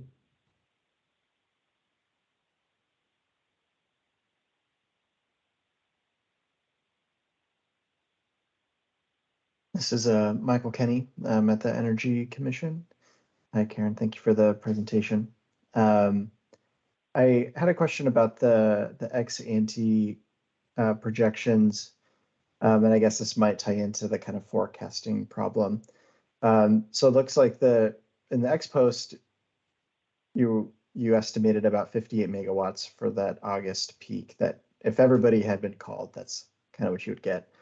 And it looks like for 2023, we're kind of estimating almost like about a tripling of that value. And I was just curious, what is driving that growth, and how much confidence there is to kind of see that much change over these 2 years. Yeah, I can take this one again since it's about our growth forecast. So our partner-driven model allows us to scale quickly with our partners, and we're seeing increasing amount of customers adopt DERs like smart thermostats and energy storage quickly. We also work really closely with our partners to expedite DER deployment, and we leverage a number of state initiatives to do that, including the new ELRP program and the thermostat rebate program, which is boosting some of our HVAC recruitments for next year. We also have a pretty robust pipeline of partners. So we have multiple partners in each load type and across verticals.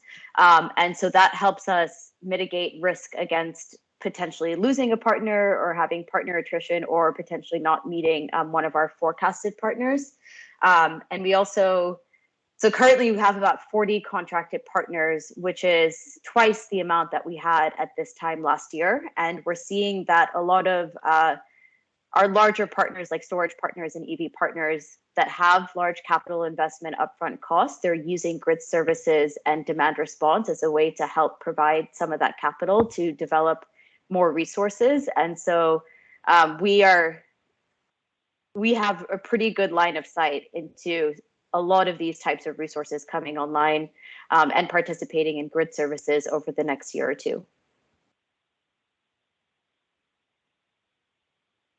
Okay, that helps. Thank you. This is Sam from CDI. I just want to add some color commentary for people who think about the future of evaluation. The load impact protocols were designed for IOU programs where the enrollment was more or less going to be stable over time. And they really don't offer us any guidance as evaluators on how to think about, small, agile, dynamic, growing companies that are trying to, put grow as aggressively as they can, put a lot of resources into the market. And it's certainly not under the LIPs the role of the evaluator to adjudicate, how whether or not growth forecasts are too optimistic or lack certain characteristics or something like that. But it's clear that the purpose of this type of market is to encourage that kind of dynamism. And so applying the LIPs, which are not really, which are silent on this point, is, I basically point out that there's kind of a gap here where, we get asked about, what do you think about the enrollment forecasts? And we're not really allowed to have an opinion, or there's no framework that suggests that we should. Moreover, I think it's sort of like a business school question, not a stats question, whether these forecasts are going to play out. So I think, Amani's point, we should all actually pay pretty close attention to this point that, the forecast is pretty uncertain, especially for dynamic companies. And the closer you get to the moment of dispatch, obviously, the more you're going to know about what you've got to offer. And so another aspect of the LIPs that can be challenging in this regard is, you're evaluating last year's dispatch during this year for the formation of contracts that are probably not going to manifest for yet another year. And so that kind of time scale for accuracy around the growth forecasts is certainly challenging when you have dynamic growing companies. So if anybody has ideas on what to do, probably something like maybe more just-in-time updates to forecasts as contracts come up for renewal, things of that nature, probably, at least as I can see, the plausible solution there.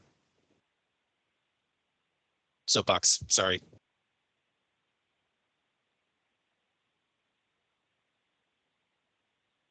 You want to add on, Travis?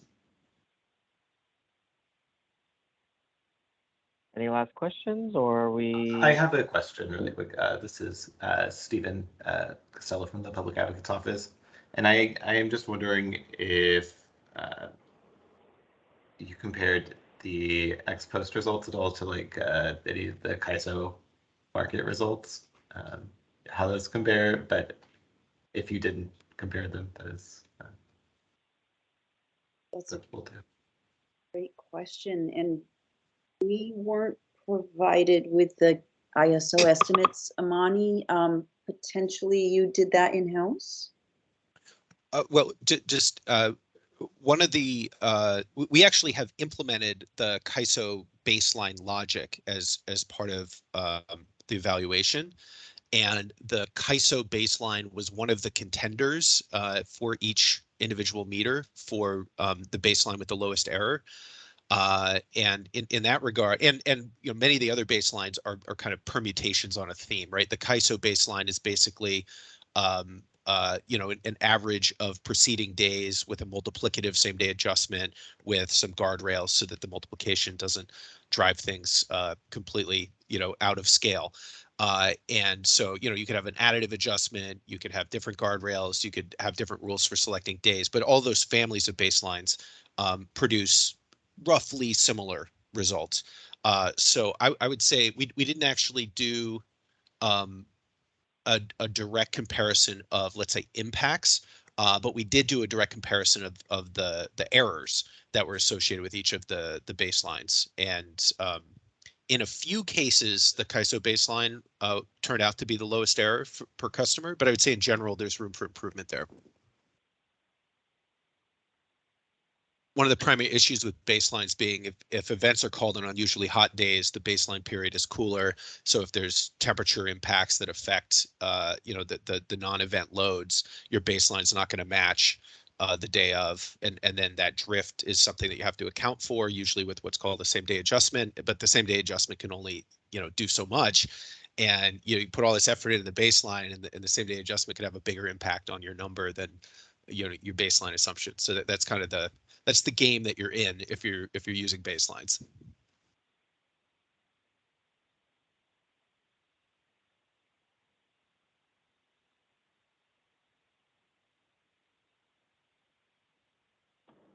And I see a question from Natalie in the resource adequacy team at the CPUC, and that is, this is outside the scope of the load impact protocols, but was there a comparison conducted separately of ex-ante against dispatch and performance in the CAISO? I'm going to say no. Probably not. It was a very, as you see, complex analysis that we were challenged to complete within the time. And so as much as we would love to do all of these extra comparisons, we didn't have the time to do that. A good idea. Yeah, and we appreciate your thoroughness, but we should definitely get on to the next presentation because we're falling a little bit behind. Thanks, everyone. So thank you very much. Next on our agenda, we have homeconnect. So I will pass the mic over to you. Okay, that's going to be me. Is my screen sharing coming through? It is, but it is not in presentation mode. I think I just put it. Yep. Okay, great. Yeah, so my name's Sam Borgeson. Along with a really wonderful team consisting of Phil Price and Jen Mitchell Jackson, I conducted the LIP evaluation for homeconnect's resource for 2021, right? For their dispatch during 2021. For those who aren't familiar with homeconnect, they're a residential DR aggregator, and what they offer their customers is the ability to get rewards and get paid for their contribution to DR events.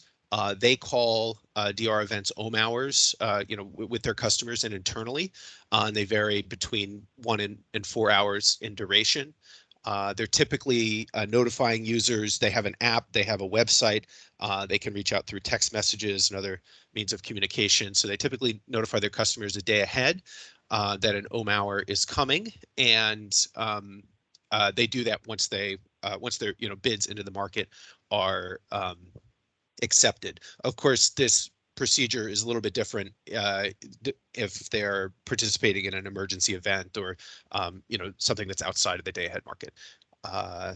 The rewards for the customers are there's a whole system of rewards, I should say. It's designed to keep customers engaged and to try to get them to learn how to perform better over time. There's a lot of quantitative feedback, but certainly the rewards are proportional to the amount of impact that customers are contributing.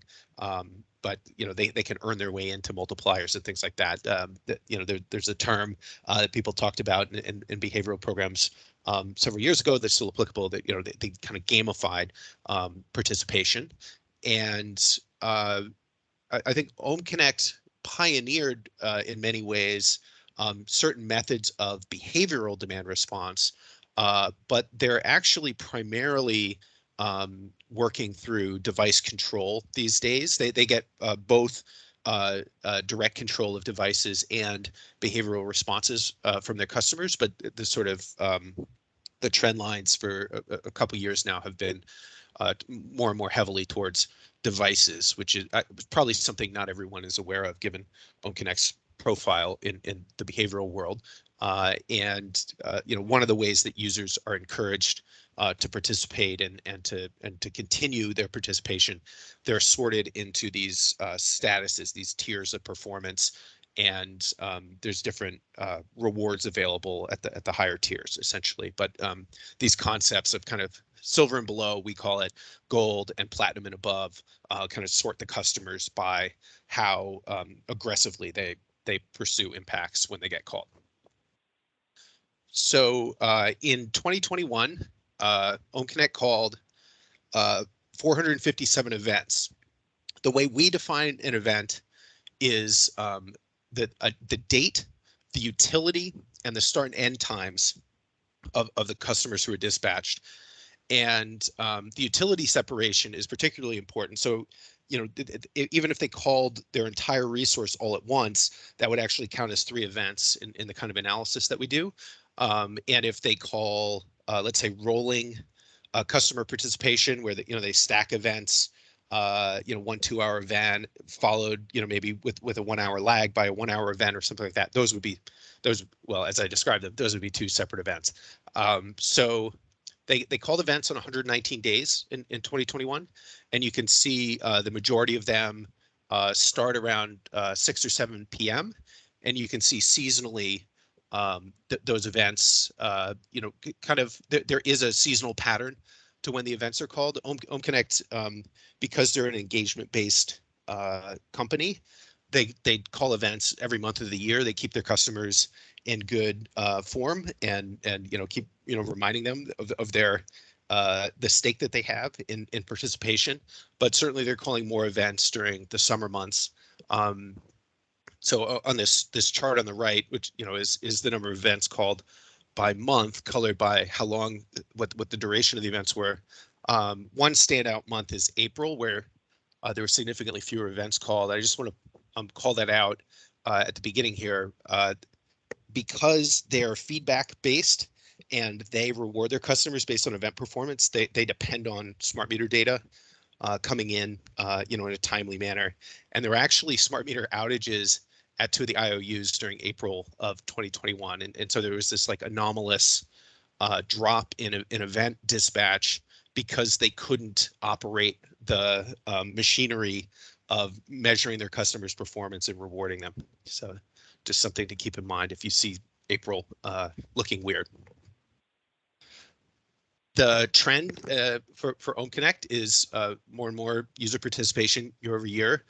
Here's the plot since 2018 in how many customers participated. And something that's really quite fascinating about the resource is the deployment of these the devices that they're authorized to control. And the plot on the right here is the number of devices that are hosted by customers, and so the bar to the far left there, the one that is how many of their customers have a single device. And as you can see, this is probably news to a lot of people. I was surprised to see this. homeconnect can control many devices within a household, and there are these households that are kind of smart homes that have a really high number of devices, and you can see the bar to the right is 10. It's really 10 and above, right? So this is there's a long tail, right, of homes that are incredibly wired. And then the table that we have here on the left is the breakout of the fraction of customers in each of the tiers. We talked about the tiers, right? So 40% are silver and below, and the remaining 60% are split between gold and platinum and above. And then the percent of the tier with devices. So one thing that you see is like the platinum group in particular, the highest performing group, has a significantly higher penetration of devices. Devices are one of the ways that you can wind up performing really reliably, right? Because their dispatch is more deterministic and reliable than what you can do behaviorally. So the way that we assess ex post performance is using a 10 of 10 baseline for customers. So that's the past non-holiday weekdays that refers to. And then we have a same day adjustment that tries to align the day of loads with, or rather tries to align the baseline with the day of loads using the second and third hour before the event as the point of realignment. So I think the main concept here is it's an additive correction that we're making. But what you will see with additives or fixed, you're just literally shifting on the y-axis the baseline. But what we found is in many cases the baseline and the actual loads are in the process of diverging later in the day, so that there isn't a fixed difference between them. And so we've allowed a small sort of momentum term for that spread to factor into the first hour after the true up window, so that there's a little bit of room for accounting for that increasing divergence. Anyway, that's what the adaptive means in the same day adjustment. So I guess I should say a little bit more. The way that we assess performance is in aggregation, and the aggregations that we use are groupings by event, customer type, and sublab. And if you ask us for an estimate, only for a sublab, we'll recompute the aggregate for that sublab. We're not recomposing the resource out of tiny little pieces. We're making estimates at the level of aggregation that we're asked to report out. So we basically recompute the sublab values, we recompute the tier values and the combinations thereof with as many customers as we can get to contribute to the aggregates. But probably evaluators on the line know that individual baselines can be pretty scattered, but those uncertainties do decline with aggregation. So that's what I'm referring to. So anyway, what we have here on the screen is a summary of well, I guess I'll start on the left again. Sorry, on the right, the figure. What we have here are 4 different ways of looking at the resource. This is the exact same. Everything is the whole, but so the first one is the per participant impacts that we saw across all events. And again, these are events across the entire year. And that comes in around 0.26 kilowatts per customer. But then the next one moving to the right in this figure is the difference between customers with and without devices. And you can see the device performance actually now splits. If you don't have a device, the expectation is something like 0.12 kilowatts per participant of impact, right? 120 watts. Whereas with device, the expectation is 0.6 kilowatts. And then you can see the tiers. The platinum tier stands out head and shoulders above the rest. But within the tiers, you see, again, the silver tier kind of matches the no device pool of customers at about 0.12. And then the gold tier is roughly double that. And the platinum tier is really significantly higher, right? It's the highest, well, the highest single group by these groupings at nearly 1 kilowatt. And again, that's basically, I mean, typically what that will turn out to be is HVAC loads in a central air conditioning situation in a hot climate zone. And then finally, we have a look at the expected performance, or well, sorry, the average performance. This is ex post of customers by sublab, and so you can kind of see, or sorry, by LCA in this case, and so you can see the variation. And in general, what we see is lower performance near the coast and higher performance inland.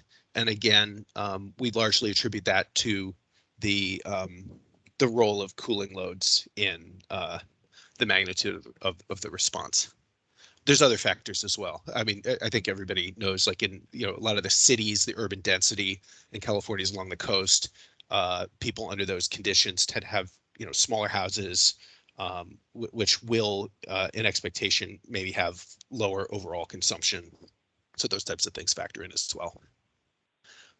So let's take a look at device owners. Now I'm going to start on the left here, the plot. So, because homeconnect calls so many events, and because they call them all over in sublabs all over California, and they call them in all seasons, we have a really great sample of a wide range of temperatures. And because we can look at within the same event, the performance of customers with devices and customers without devices, we can make a plot like the one on the left, which I think, one of my nominations for the plot that tells the whole story would be this figure, right? So these the dots here are the fraction of, so the dots are customer performance during events, and there's actually pairs of dots that will match between device and no device for each event. So there's 2 times the number of events in dots here, because there's one of each per event. And obviously what you can see here is the performance of customers with devices is higher at all temperatures, but it really starts to diverge after the change point where cooling starts to dominate. And as you can tell, a lot of the devices that are controlled are temperature responsive, and that's what you would expect to see under these conditions. That's not to say that the no device customers aren't controlling HVAC loads, but there's just much greater heterogeneity is our assumption, and what we've seen in the data. And so the overall temperature response from no device customers is significantly lower, but it does exist. We can attest that there is a temperature response, and you can actually see it in this plot. The same information is spread out across months in the box and whisker plots over to the right-hand side. And I think one of the things that I want to point out is there's a lot more variation in the event outcomes during the summer months. And some of that has to do with the way baselines work, but a lot of it has to do with the way summer weather and summer dispatch works. You do see a lot of heterogeneity. There's a lot of heterogeneity, let's say, by sublab in the weather conditions during the summer. So that's a big part of it. The LIPs instruct us that we can choose what typical means. And it's quite unusual prior to these third-party DR dispatches to see dispatch all year round. And so we've selected typical to be the net outcome of June through September, more like a what would be considered typical of like a traditional IOU DR program, so that there's some comparability there. So when you see us talking about typical, we're generally talking about the summer period. So the way that we conduct ex-ante, we're actually doing regression fits to the kind of data that you see plotted here on the left. So we're looking at the grouped aggregate per customer performance of customers with and without devices, customers in all the different sublabs, customers in all the different tiers. And another thing that turns out to matter a lot, well, in part because of the way the baselines are different, but also in part because they are sort of different energy users, is solar customers. But in general, our regression methods use temperature, hour of the day, the presence of device or not, what tier customers have been assigned in the sublab. And then we do have some interaction and indicator variables for some seasonal effects that improve our fit. And they're often interacted with sublab. And so this captures some of the seasonal variations and when people really kick into using their cooling, for example, seasonally. Other aspects of what needs to go. So now let's, out of this regression method, we have estimates of per customer impacts for temperature, sublab, device or non-device, and tier, right? So we can kind of, if you describe a customer, we can predict, or you describe an event and where it takes place, what customers are going to participate. We can predict what the per customer contribution will be to impacts. And so the other parts of the recipe for making aggregate predictions are the projected enrollment.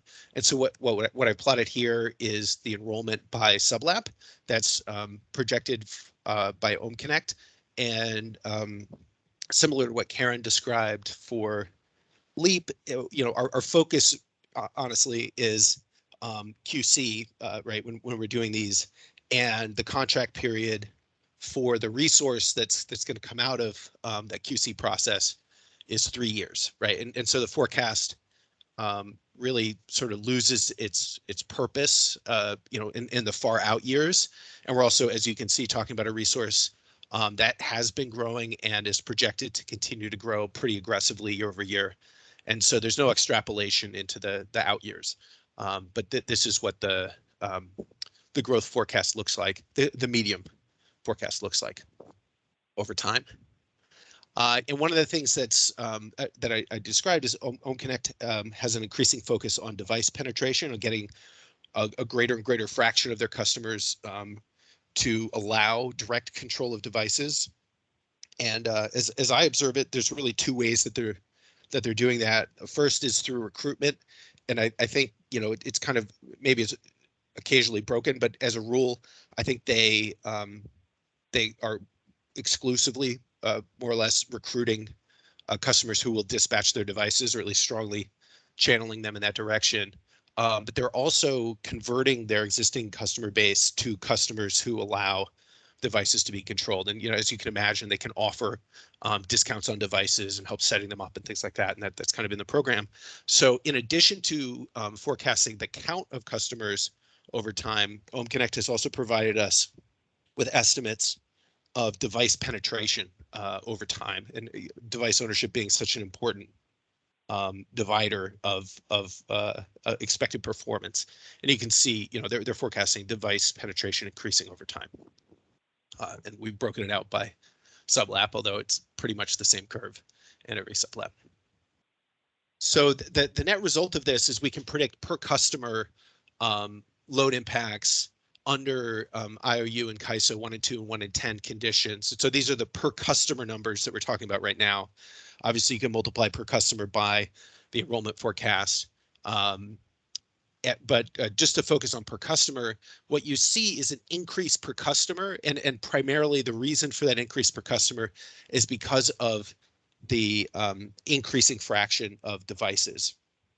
Another thing that visually stands out in these plots is, of course, that there's kind of these elevated months of June and September, and those haven't always been present. We've done other evaluations of homeconnect's resource, and we do observe in certain sublabs in particular, in program year 2021, there was elevated performance in June and September. This is a regression model that's finding that, but we are not really forecasting that, July and August will inherently be lower than June and September over time. But if you make the forecast based on the actual event performance of 2021, you do get this little cat ear sort of diagram. It has to do with the nature of the weather in the sublabs where dispatch was occurring during this last year. I just want to address the shape there because people will probably have questions about it.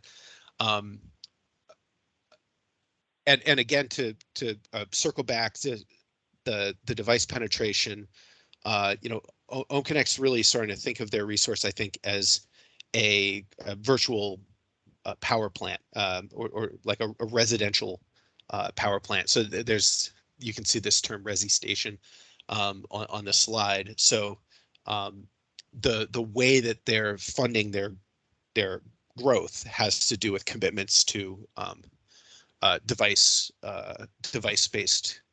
dispatch, and that kind of, I suppose, is a pretty important part of the justification for the forecast. So what you get, if you look at the ex post versus ex ante under ex post weather versus ex ante under IOU 1 and 2 weather, it is highlighted in this table. And I've drawn a box around, the typical period, the summer period. And you can see, pretty good alignment actually between ex post and ex ante. One exception is June, which was given the temperature response that we saw across all the months. June's ex post was anomalously low, and so you see that ex ante predicts it higher than what we observed, but otherwise there's really close alignment.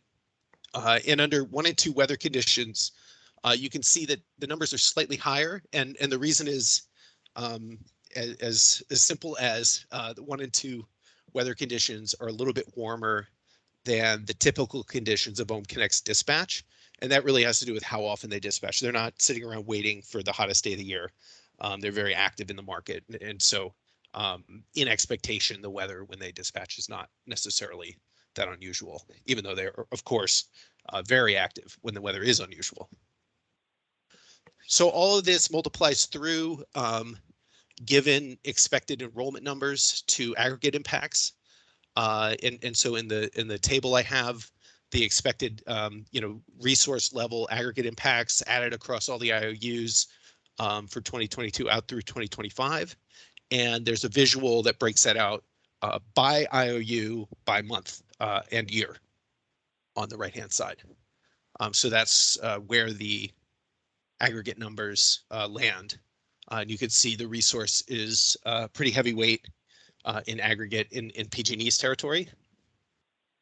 And I think that's what yeah. So that's the, the other thing is this is the forecast for a 4-hour event window. So, the R window is 5 hours, but for RA purposes, dispatch is only required for 4 of those hours. And so this is a 4-hour estimate. Okay, that's what I have planned to run through today. I'm happy to take questions.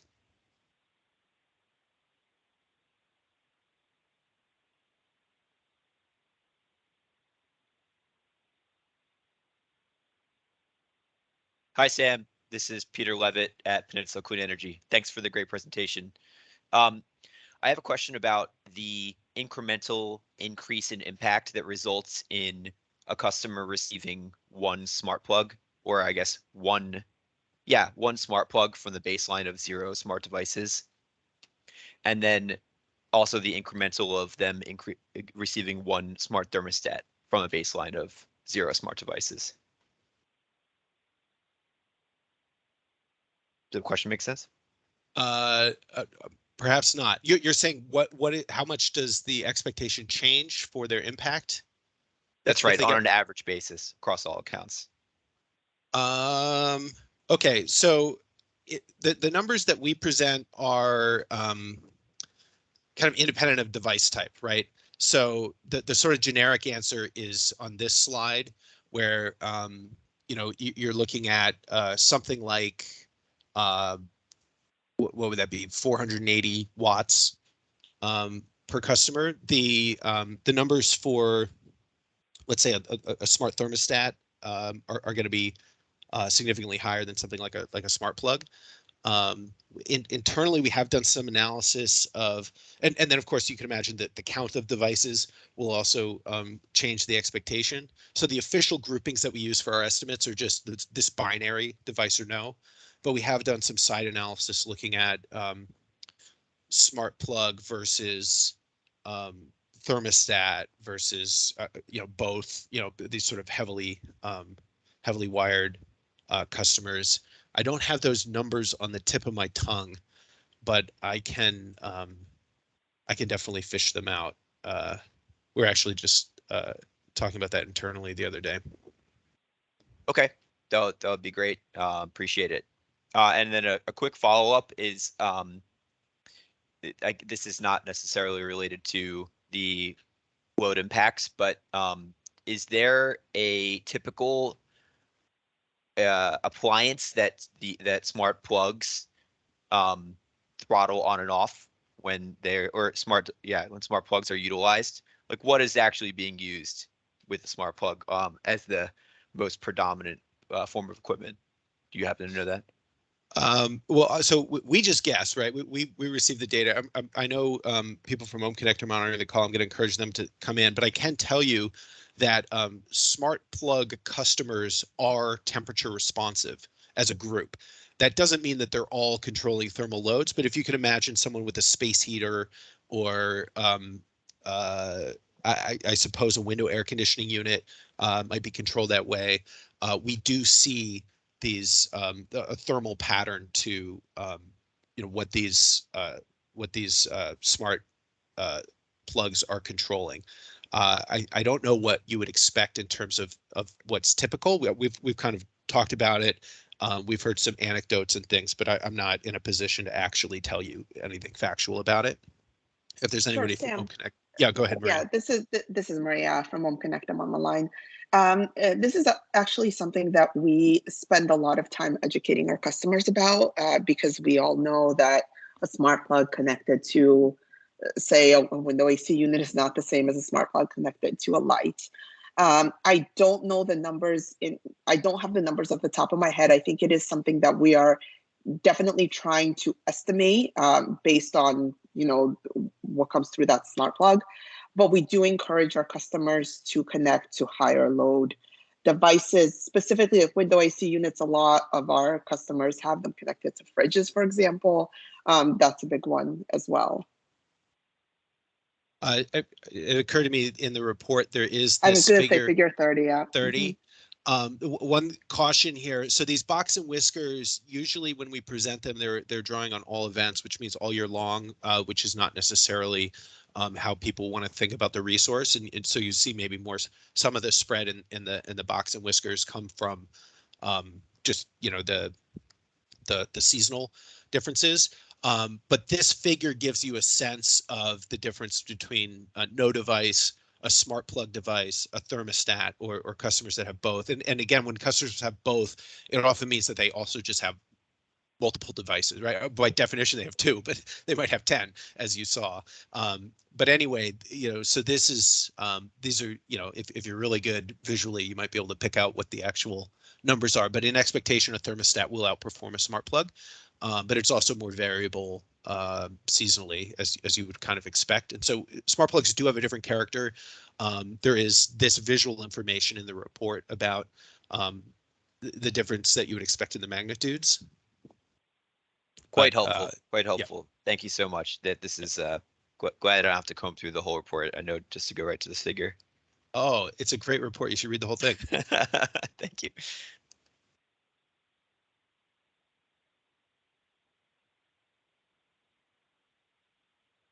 Any other questions anyone have?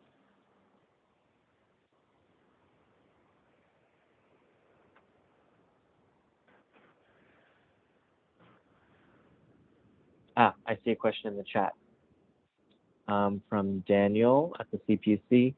Is direct control of heat pump water heaters and advanced pool pumps on the horizon? If so, would this be through OpenADR or by the way of OEMS? So yes, absolutely on the horizon. This is Maria again. This is something we're actively exploring. I don't have a good answer for how we plan to go about doing that. I would have to ask my colleagues. Yeah, my impression is there's been like some activity at the level of like pilot kicking the tires on how the controls can work and what the limitations are of the different options, right? So there's sort of, it's a technical problem, I think, that you have to work on. But you know, homeconnect's device platform, I will say, there's a really remarkable diversity of devices that they dispatch. So this isn't like a, you know, some like an IOU program might have a specific device that they're pushing out into, you know, their customers' homes. But homeconnect really needs to be responsive to the kind of bring your own device philosophy, right? If it's possible to control something and to figure out how to integrate with it, you know, it's in their interest to figure it out. So my guess is that will hold for, you know, these kind of exciting new controllable thermal loads that, you know, it won't be necessarily one or the other. If something's viable, they'll try to do as much as they can. But, you know, that's just an observation. Thank you. And a question from Karen Herder. She asks, has homeconnect considered using the CEC's Midas platform for communication of prices to devices? That's a really good question, Karen. We were actually just having a conversation about this the other day. We haven't thus far, because I think prices and we would have to match prices to event notices. Right now, we're functioning in a world where we send event notification to devices to toggle them on, off, or increase temperature on thermostats. It's not that they are necessarily responding to a specific price, because at any specific price point, we may or may not have a market event. Kind of what this question kind of leads me to think is more in the realm of devices responding to dynamic pricing rather than something like a low drop DR.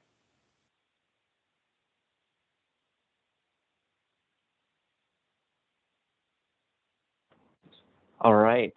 And since we're a little over time, I'm going to cut us off there. So thank you very much for this presentation.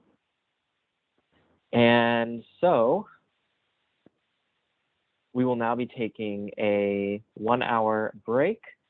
And so I will see you all back at 1 p.m. And then we will just cut out some question time at the very end of the workshop so that we do not push over our final time of 3 p.m. So I will see you all back at 1.